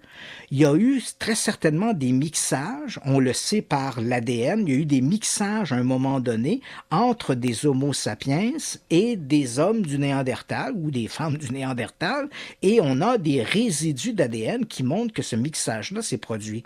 Mais techniquement parlant, l'homme du Néandertal n'est pas l'ancêtre de l'Homo sapiens. C'est une lignée d'humanité qui a disparu. Mais on avait toute cette vision-là. Et c'était très populaire dans les années 60, quand j'allais à l'école, c'est ce qu'on nous enseignait. Or, l'homme congelé du Minnesota, il est à l'image de ça.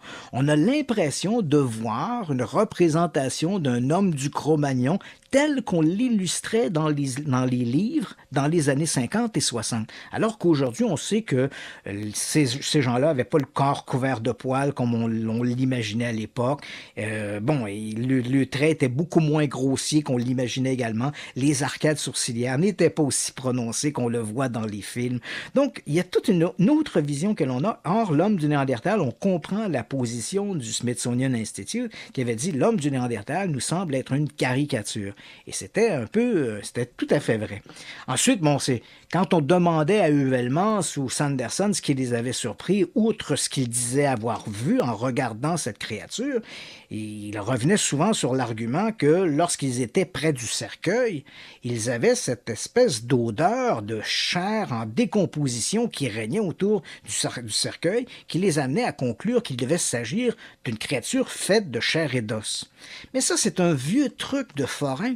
On peut imaginer lorsque Hansen faisait voir sa créature dans les freak shows des foires ambulantes, évidemment, tu paies ton entrée. On ne veut pas te dire que tu dois rester seulement 2 minutes aux côtés du cercueil, mais on ne veut pas que tu restes trop longtemps parce que plus il y aura de gens qui vont pénétrer dans la tente, bien évidemment, c'est plus de 25 sous qui vont entrer dans la caisse. Donc, ce que l'on faisait, les forains faisaient à ce moment-là, c'est qu'ils plaçaient soit sous l'exhibit ou derrière l'exhibit, on plaçait un morceau de poisson ou un morceau de viande en putréfaction, et l'odeur devenait tellement intolérable que toi qui entrais, qui voyais la créature, tu devais te boucher le nez pour la regarder. Mais évidemment, tu restais pas là 10 minutes, tu regardais ça en te pinçant le nez, puis là tu ressortais parce que l'odeur était intenable. C'est un vieux truc de forêt, ça. On le fait dans plein de trucs. Il y a des restaurants de restauration rapide, pour ne pas les nommer, qui ont calculé que leur fauteuil, en faisant leur dossier à tel ou tel angle, faisait que les gens restaient moins longtemps. Donc, tu t'assois, tu consommes ta nourriture, mais tu resteras pas là 2 heures parce que tu vas t'ankyloser. Et ça, c'est clairement voulu pour faire une espèce de roulement dans la clientèle, pour pas que les gens restent à flâner pendant 2 ou 3 heures sur les sièges. Donc, c'est des trucs qui sont bien connus dans le domaine du commerce et dans le domaine des forains. L'idée de mettre un petit morceau de viande comme ça pour que ça sente mauvais, pour faire que les gens défilent rapidement, c'est un truc qui était connu. Donc, lorsque Heuvelmans et Sanderson nous sortent cette histoire-là, tu dis, là, c'est pas particulièrement convaincant.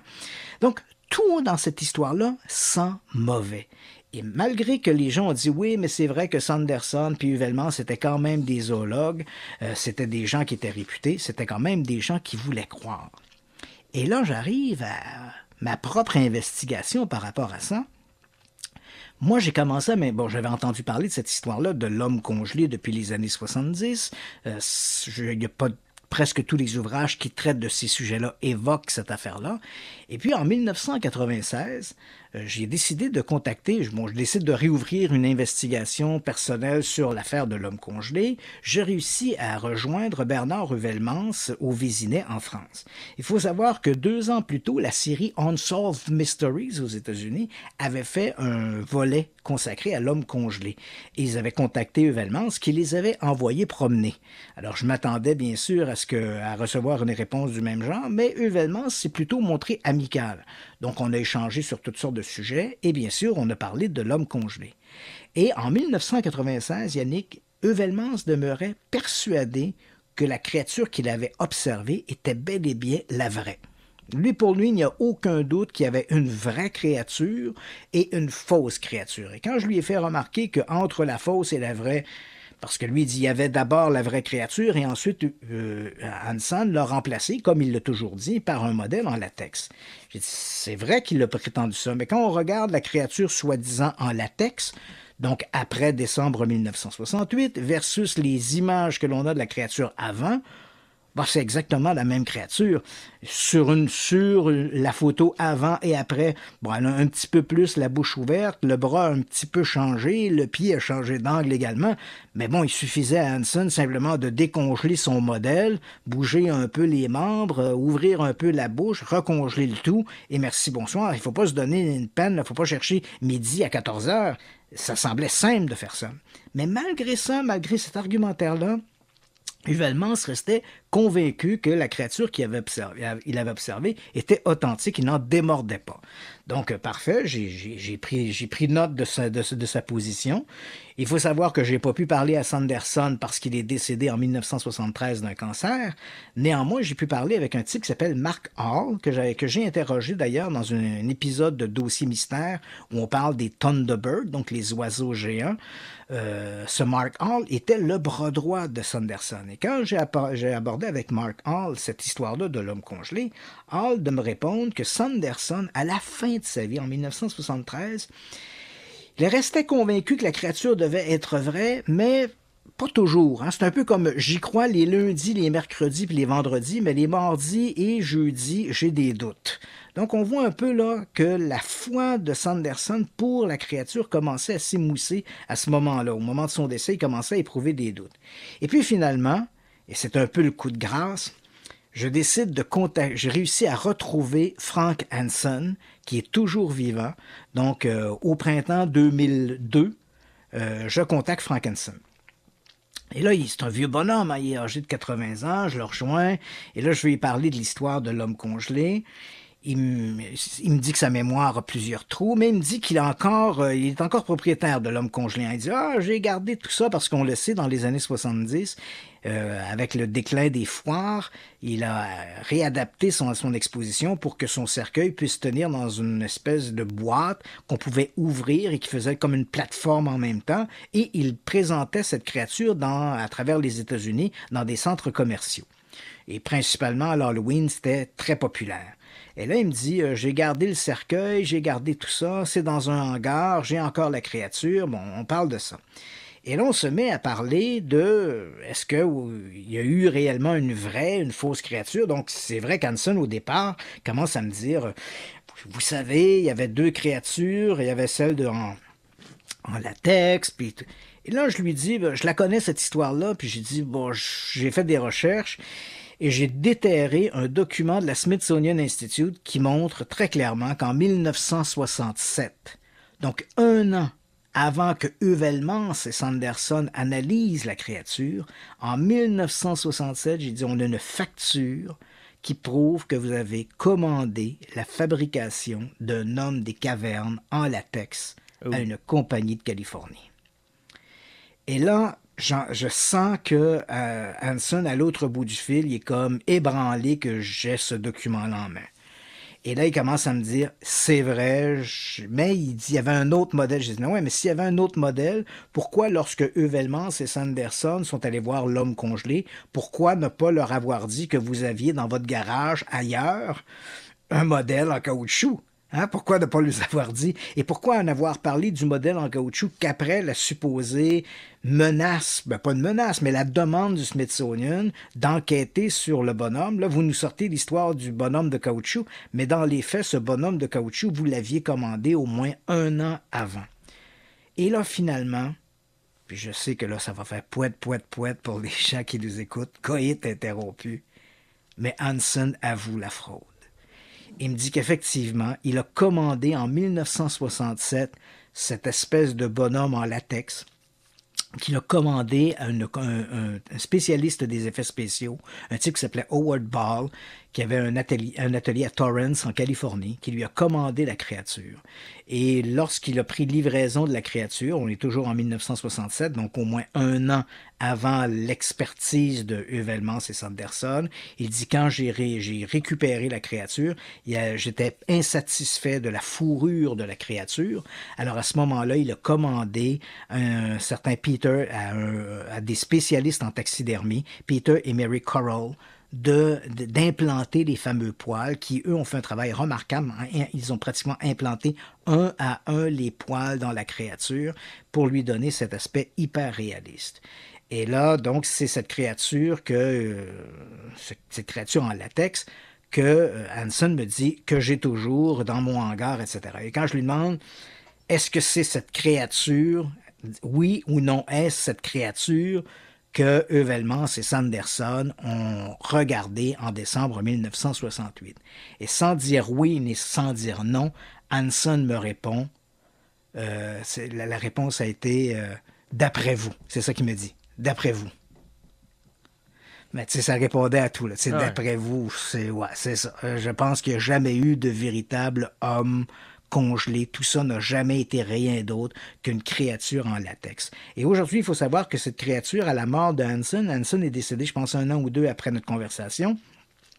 La succession ont retrouvé dans un hangar, effectivement, dans un dépôt, le fameux sarcophage, le cercueil, avec le mannequin en caoutchouc. Et aujourd'hui, on a reproduit exactement ça. Il a été vendu à un musée à Austin, au Texas, qui s'appelle The Museum of the Weird, le musée des affaires bizarres, qui ont acheté le truc. Ils l'ont ramené, donc il a été acheminé de Winona, ou dans le hangar de Winona, où la créature était gardée, au Minnesota. Elle était amenée au Texas. Et aujourd'hui, si vous visitez le Museum of the Weird, ils ont refait exactement la même chose qu'Hanson. Donc, ils ont récupéré le sarcophage, ils ont récupéré le mannequin en latex, qui était encore en très, très bonne condition, et ils l'ont simplement remis dans une espèce d'enveloppe de glace et qui donne on a l'impression, quand on le voit, exactement de ce que pouvait ressentir Heuvelmans ou Sanderson quand ils l'ont analysé en 1968 et qui se sont très clairement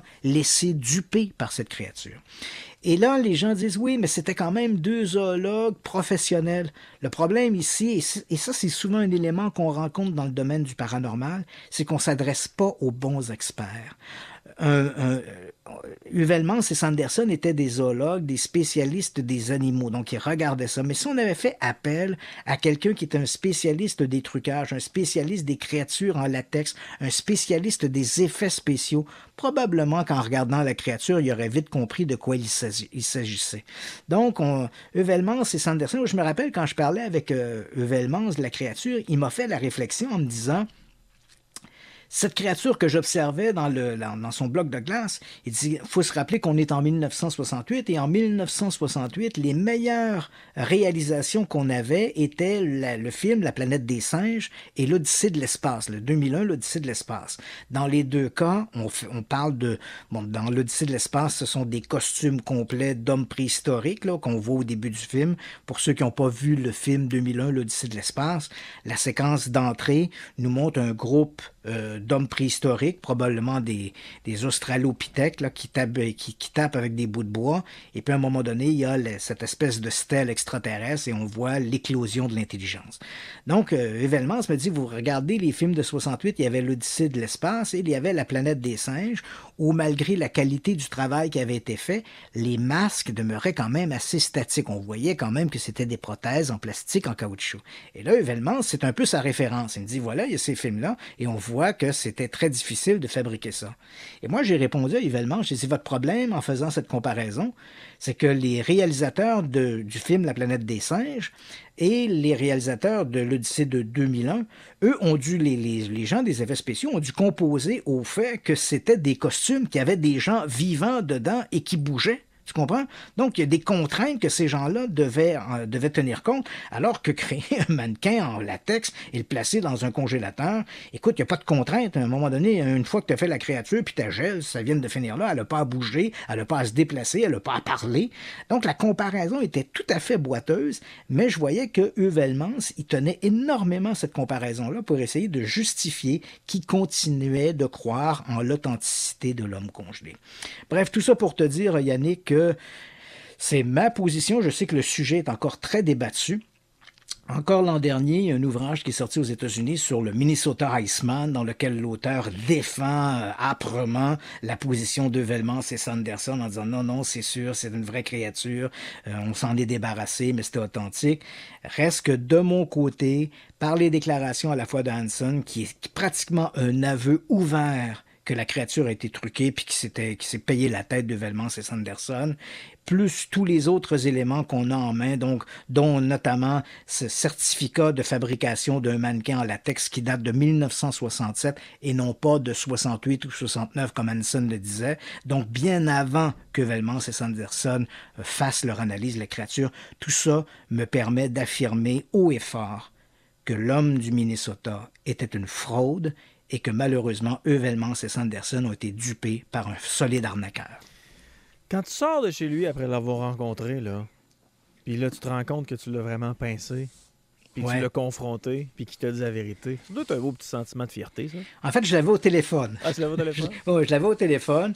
Puis écoute, le moment clé, là, il y a deux moments clés dans cette conversation. Quand je lui ai dit, je sais qu'en 67, vous avez fait fabriquer un mannequin en latex, j'ai dit, on a le reçu, en fait, de ça, le contrat de fabrication qui date de 1967. Et là, je sens, là, il y a deux éléments que j'ai sentis au téléphone. J'ai senti, d'une part, que Hanson semblait comme, bon, OK, il le sait, mais en même temps, j'avais l'impression qu'il était un peu comme soulagé. C'est un peu comme si, bon, OK, j'aurais pas besoin de le bourrer, il est au courant de l'affaire.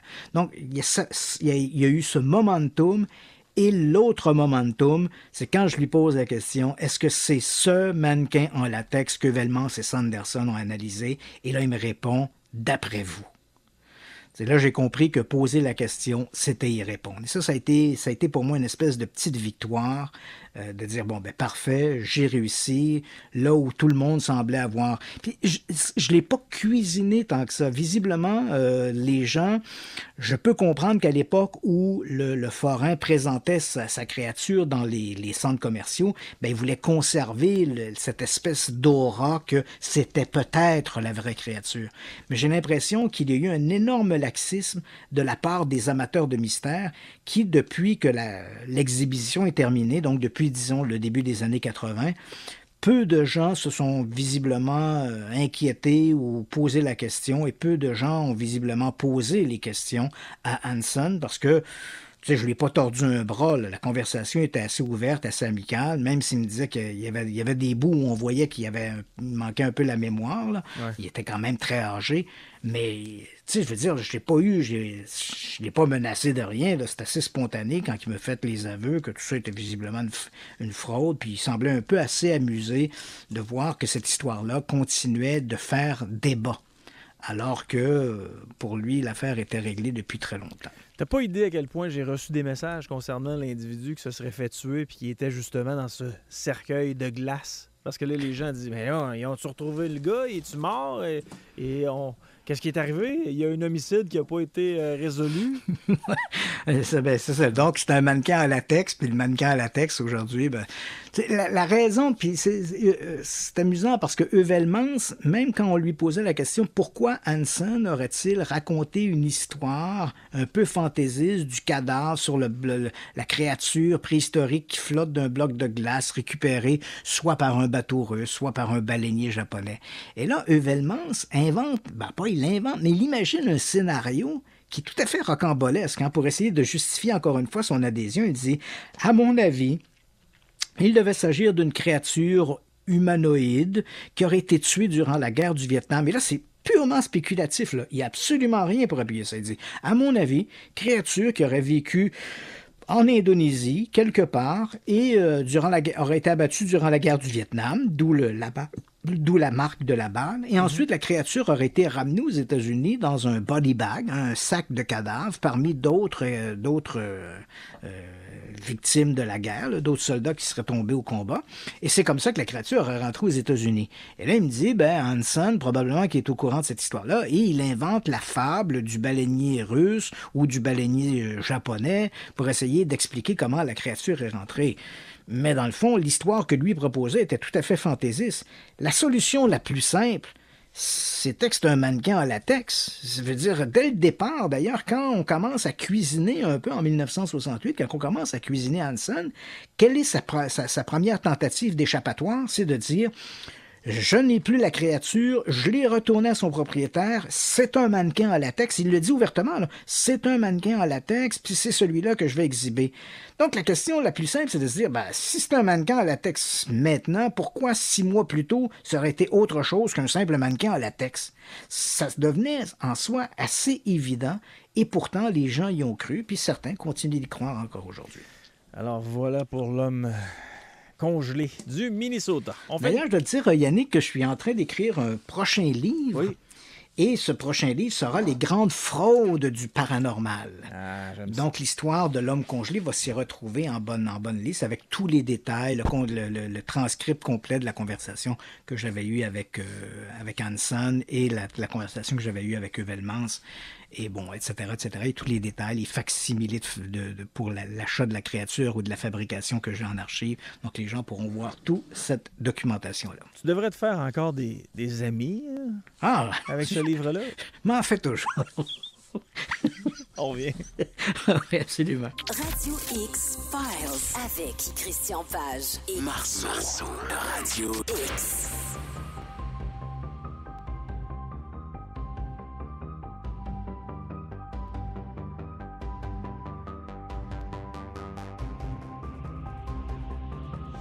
« 19h40, dernier segment de Radio X-Files avec Christian Page. On passe maintenant de l'homme congelé du Minnesota à chronoviseur. Christian, qu'est-ce que le Écoute, c'est une question qui m'a été posée par un auditeur et j'ai été surpris de cette question-là parce que c'est un sujet qui est très, très peu connu dans le domaine de l'étrange et du paranormal, l'histoire du chronoviseur. Donc, qu'est-ce que c'est le chronoviseur? Viseur et chrono, donc l'appareil qui permet de voir à travers le temps. Donc, il existe dans l'univers du paranormal une espèce de rumeur voulant que quelqu'un, quelque part, aurait mis au point une machine qui permettrait de voir dans le passé. Et ça, c'est assez amusant.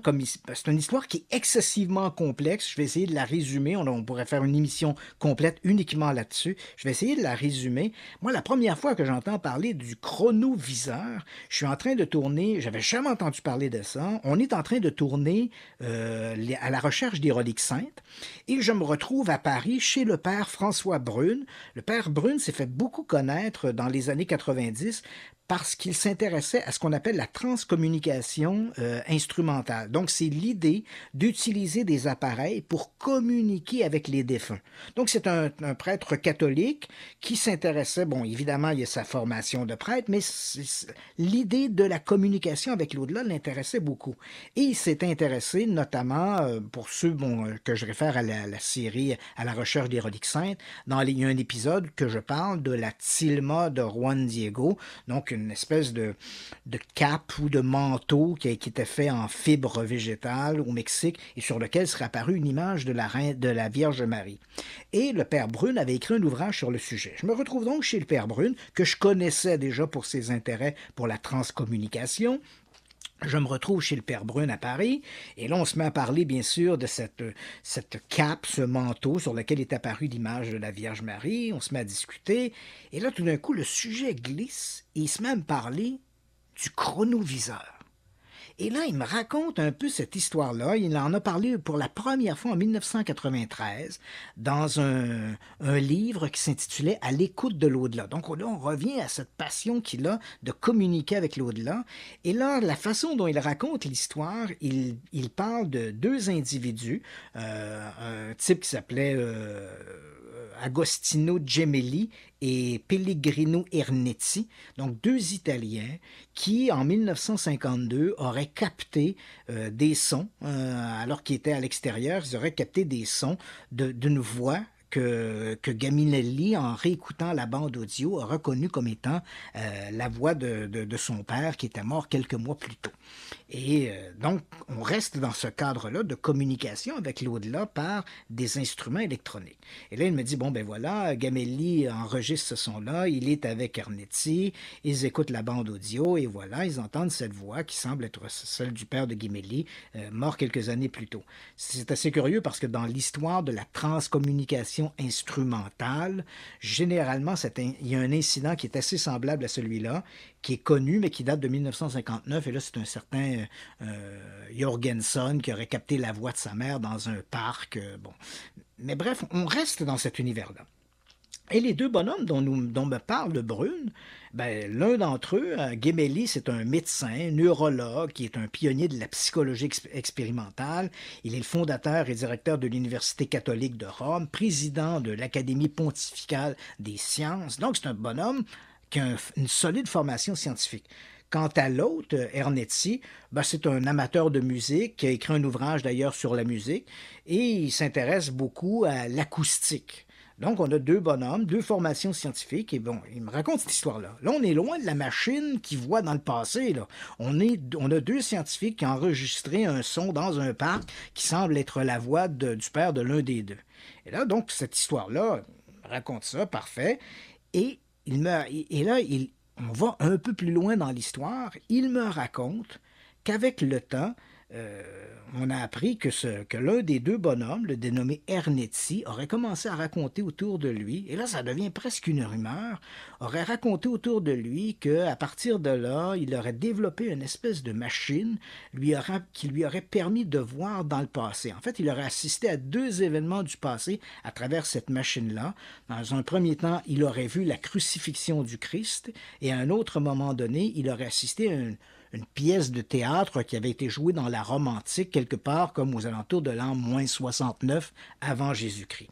Et cet appareil, c'était justement le chronoviseur, lequel aurait été mis au point grâce notamment à Wernher von Braun, celui qui a créé la fusée qui a permis d'envoyer des hommes sur la Lune, qui avait travaillé sous le régime nazi à la création des V2, et ensuite qui a travaillé avec les Américains pour la création des fusées lunaires, et également d'autres scientifiques, en fait une douzaine de scientifiques auraient travaillé au développement de ce truc-là. Quand on regarde l'histoire, comment se développe ce chronoviseur, on voit qu'il s'inspire de toute une série de romans de science-fiction ou d'œuvres de fiction qui se sont développés dans les années 40-50 et même plus près de nous, les gens qui se rappellent peut-être la série Au cœur du temps de Time Tunnel, donc une série des années 60. Lorsque on essayait de suivre, parce qu'on avait 2 scientifiques qui étaient perdus à travers le temps, l'appareil en question, le chronogire, permettait de créer une espèce d'image où les gens dans le laboratoire pouvaient voir et suivre les actions de leurs 2 voyageurs du temps à travers le passé, et ça sur un écran, là. Donc, c'est exactement ce genre d'appareil-là que le père Brune me raconte. Et là, écoute, l'histoire, c'est qu'après, à un moment donné, le Vatican a eu vent de la création du chronoviseur. Il a été confisqué et depuis, l'appareil dormirait dans les caves du Vatican, loin et à l'abri de tout regard indiscret. L'histoire, elle est tout à fait incroyable. Mais tu comprendras qu'il n'existe aucune preuve que le chronoviseur a jamais existé. C'est une histoire dont à la fois que Brune a récupéré, qu'il raconte, il n'est pas le seul à avoir raconté cette histoire-là. Il y a un certain Peter Krasa qui a écrit également un ouvrage où il raconte un peu cette histoire-là. Le père Brune lui-même, en 2002, a publié un ouvrage qui s'appelle « Le nouveau mystère du Vatican », qui a été republié en 2004 sous le titre « Du chronoviseur », dans laquelle il raconte en détail cette histoire-là. Mais encore une fois, c'est une bien belle histoire, assez fantastique, mais comme il en existe des milliers dans l'histoire du paranormal et du surnaturel, des histoires de technologie extraordinaire capables de prouesses extravagantes, mais qui ne reposent sur absolument rien. Et dans le cas du chronoviseur, tu comprendras qu'en dehors du père Brune et en dehors du récit de Peter Krasa, qui se présentait comme un journaliste, mais qui en réalité s'intéressait à tout ce qui était un peu science marginale, les anciens astronautes, Eric von Däniken et compagnie, il n'existe aucune preuve, aucun élément qui permet de croire que jamais personne n'aurait inventé un appareil comme celui-là, le chronoviseur, qui aurait apparemment permis de voir dans le passé. Mais bon, le père Brune me raconte ça, je suis chez lui. Je suis un peu estomaqué par l'idée qu'il raconte. Puis là, au départ, il me dit bien que l'affaire commence par un enregistrement audio d'une voix dans un parc, et quand il arrive avec Krasa, il me dit « Oui, c'est vrai que j'aurais pu à ce moment-là en parler, mais il a fallu que j'avais promis, parce que le père Brune dit avoir côtoyé le type Ernetti qui aurait inventé la machine. Il dit, je l'ai côtoyé, il m'a raconté qu'il avait développé cette machine-là, mais j'avais juré de ne jamais en parler publiquement tant et aussi longtemps qu'il serait vivant. Or, Ernetti décède en 1994, et c'est là, quelques années après, que le père Brune va faire cette révélation qu'au-delà de cet enregistrement audio dans un parc qui semblait indiquer une communication avec l'au-delà, Ernetti aurait développé une machine capable de voir dans le passé. Mais tout ça semble tout à fait fantastique. Il n'y a qu'une seule façon de voir dans le passé, Christian. Est-ce que tu sais c'est laquelle? Regardons les étoiles le soir. Ouais, plus on regarde loin, plus on regarde tôt. Mais quand on regarde les étoiles, il y a de fortes possibilités que l'étoile qu'on voit n'existe plus depuis des millions d'années. Oui, absolument. Moi, ce que je dois dire du père Brune, écoute, on peut toujours en discuter. Il s'est beaucoup intéressé à la transcommunication instrumentale, puis à un moment donné, on va se faire une émission sur ce sujet-là, parce que c'est un sujet que je trouve passionnant. Mais c'est vrai que le père Brune, c'est un bonhomme qui était très agréable, très gentil, mais en même temps, c'est un bonhomme qui était très naïf. Moi, quand les conversations que j'ai eues avec lui, je l'ai rencontré à plusieurs reprises. Il est même déjà venu au Québec faire une série de conférences pour parler de transcommunication. Okay. C'était d'ailleurs la première fois où je l'avais rencontré, c'était durant ses activités. Et ensuite, je l'ai retrouvé en France pour le tournage de la série À la recherche des reliques saintes. Et c'est un bonhomme qui est très gentil, très accueillant, mais en même temps d'une naïveté déconcertante. Et d'ailleurs, il s'est fait frauder lorsqu'il faisait la transcommunication. À partir du moment où il a commencé à écrire des ouvrages, il écrit par exemple « Les morts nous parlent » en 1988. En 1993, il écrit « À l'écoute de l'au-delà ». En 1997, « Dites-leur que la mort n'existe pas ». Donc, il reste un peu le grand porte-parole de la transcommunication instrumentale. Et à partir du moment où il est reconnu publiquement comme étant un type qui s'intéresse à ça, ben des gens vont le contacter à gauche et à droite, certains du Luxembourg, certains de la Suisse ou de la France, hein, parce qu'il est originaire de la France.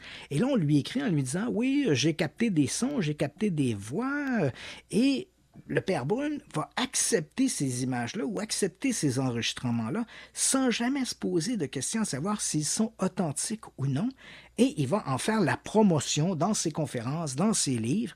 Et malheureusement, ça va se retourner contre lui. À un moment donné, il exploite une image où on voit Romy Schneider.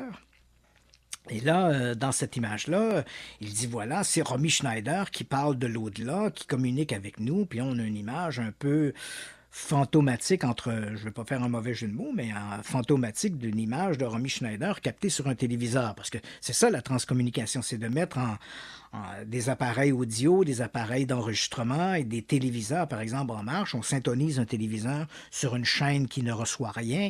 On place une caméra devant et les gens qui sont les défenseurs de la théorie, ceux qui croient à la transcommunication instrumentale, croient qu'à des moments donnés, des images ou des sons vont apparaître sur ces appareils-là et ces sons-là sont ceux de l'au-delà.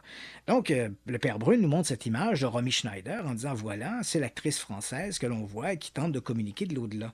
Mais très rapidement, des spécialistes de Romy Schneider, en voyant cette image-là, vont dire, mais non, cette image-là, c'est une image qu'on a volontairement déphasée, qu'on a embrouillée, mais c'est une image qui est tirée d'un film qu'elle a tourné en 1968. C'était La jeune femme et le gendarme ou quelque chose comme ça. Donc, le père Brune, on le voit, il manque de sens critique et se laisse embobiner aisément. Une anecdote assez étonnante. Lorsqu'il est au Québec, il présente une image où on voit une jeune femme avec un T-shirt qui est sur une plage et qui sort de l'eau. Hein, et qui se dirige vers la caméra. Et le père Brune dit, voilà, ce sont des images de l'au-delà. Quelqu'un m'a appelé, m'a dit, voilà, j'ai capté ces images de l'au-delà. On l'appelle les images de la baigneuse. Là, voilà, elle sort de l'eau, etc. Mais dès que cette image-là a été diffusée au Québec, a été diffusée dans le cadre d'un reportage, c'était Caméra 87, Caméra 89, qui était présenté à TQS, une émission très populaire. Et en voyant ça, un postier de Pointe-au-Pic voit ces images-là, puis il fait savoir, il dit, ces images-là, je les ai déjà vues. Il contacte Louis Bélanger, notamment. Il dit, ces images-là, elles proviennent d'un film qui s'appelle The Bikini Story et qui a été diffusé à Super Écran. Et effectivement, c'était des images de Bikini Story. J'ai réussi à retrouver la bande originale avec Bélanger. On a regardé ça, puis oui, c'était des images d'un documentaire obscur, tourné par une petite compagnie de télévision suédoise, mais c'était néanmoins des images tirées d'un documentaire. Avez-vous regardé le documentaire au complet, Bikini Story? Non, que cette séquence-là. Okay, Mais bref, tu comprends? Donc, le père Brune se laissait avoir dans des trucs un peu faciles, avec une naïveté. Tout le monde, il est beau, tout le monde, il est gentil, sans jamais s'imaginer que derrière lui, il y avait des gens qui pouvaient profiter de sa naïveté en lui refilant. Oui. Peut-être parce que ça servait bien sa cause, Christian? Oui, peut-être. Mais tu sais, c'est toujours un peu cette volonté de croire. Hein? Et le père Brune voulait tellement croire à cette idée qu'on pouvait communiquer avec l'au-delà par des moyens électroniques que pour lui, dès qu'il voyait une image, il avait une confiance tout à fait aveugle envers ses pourvoyeurs.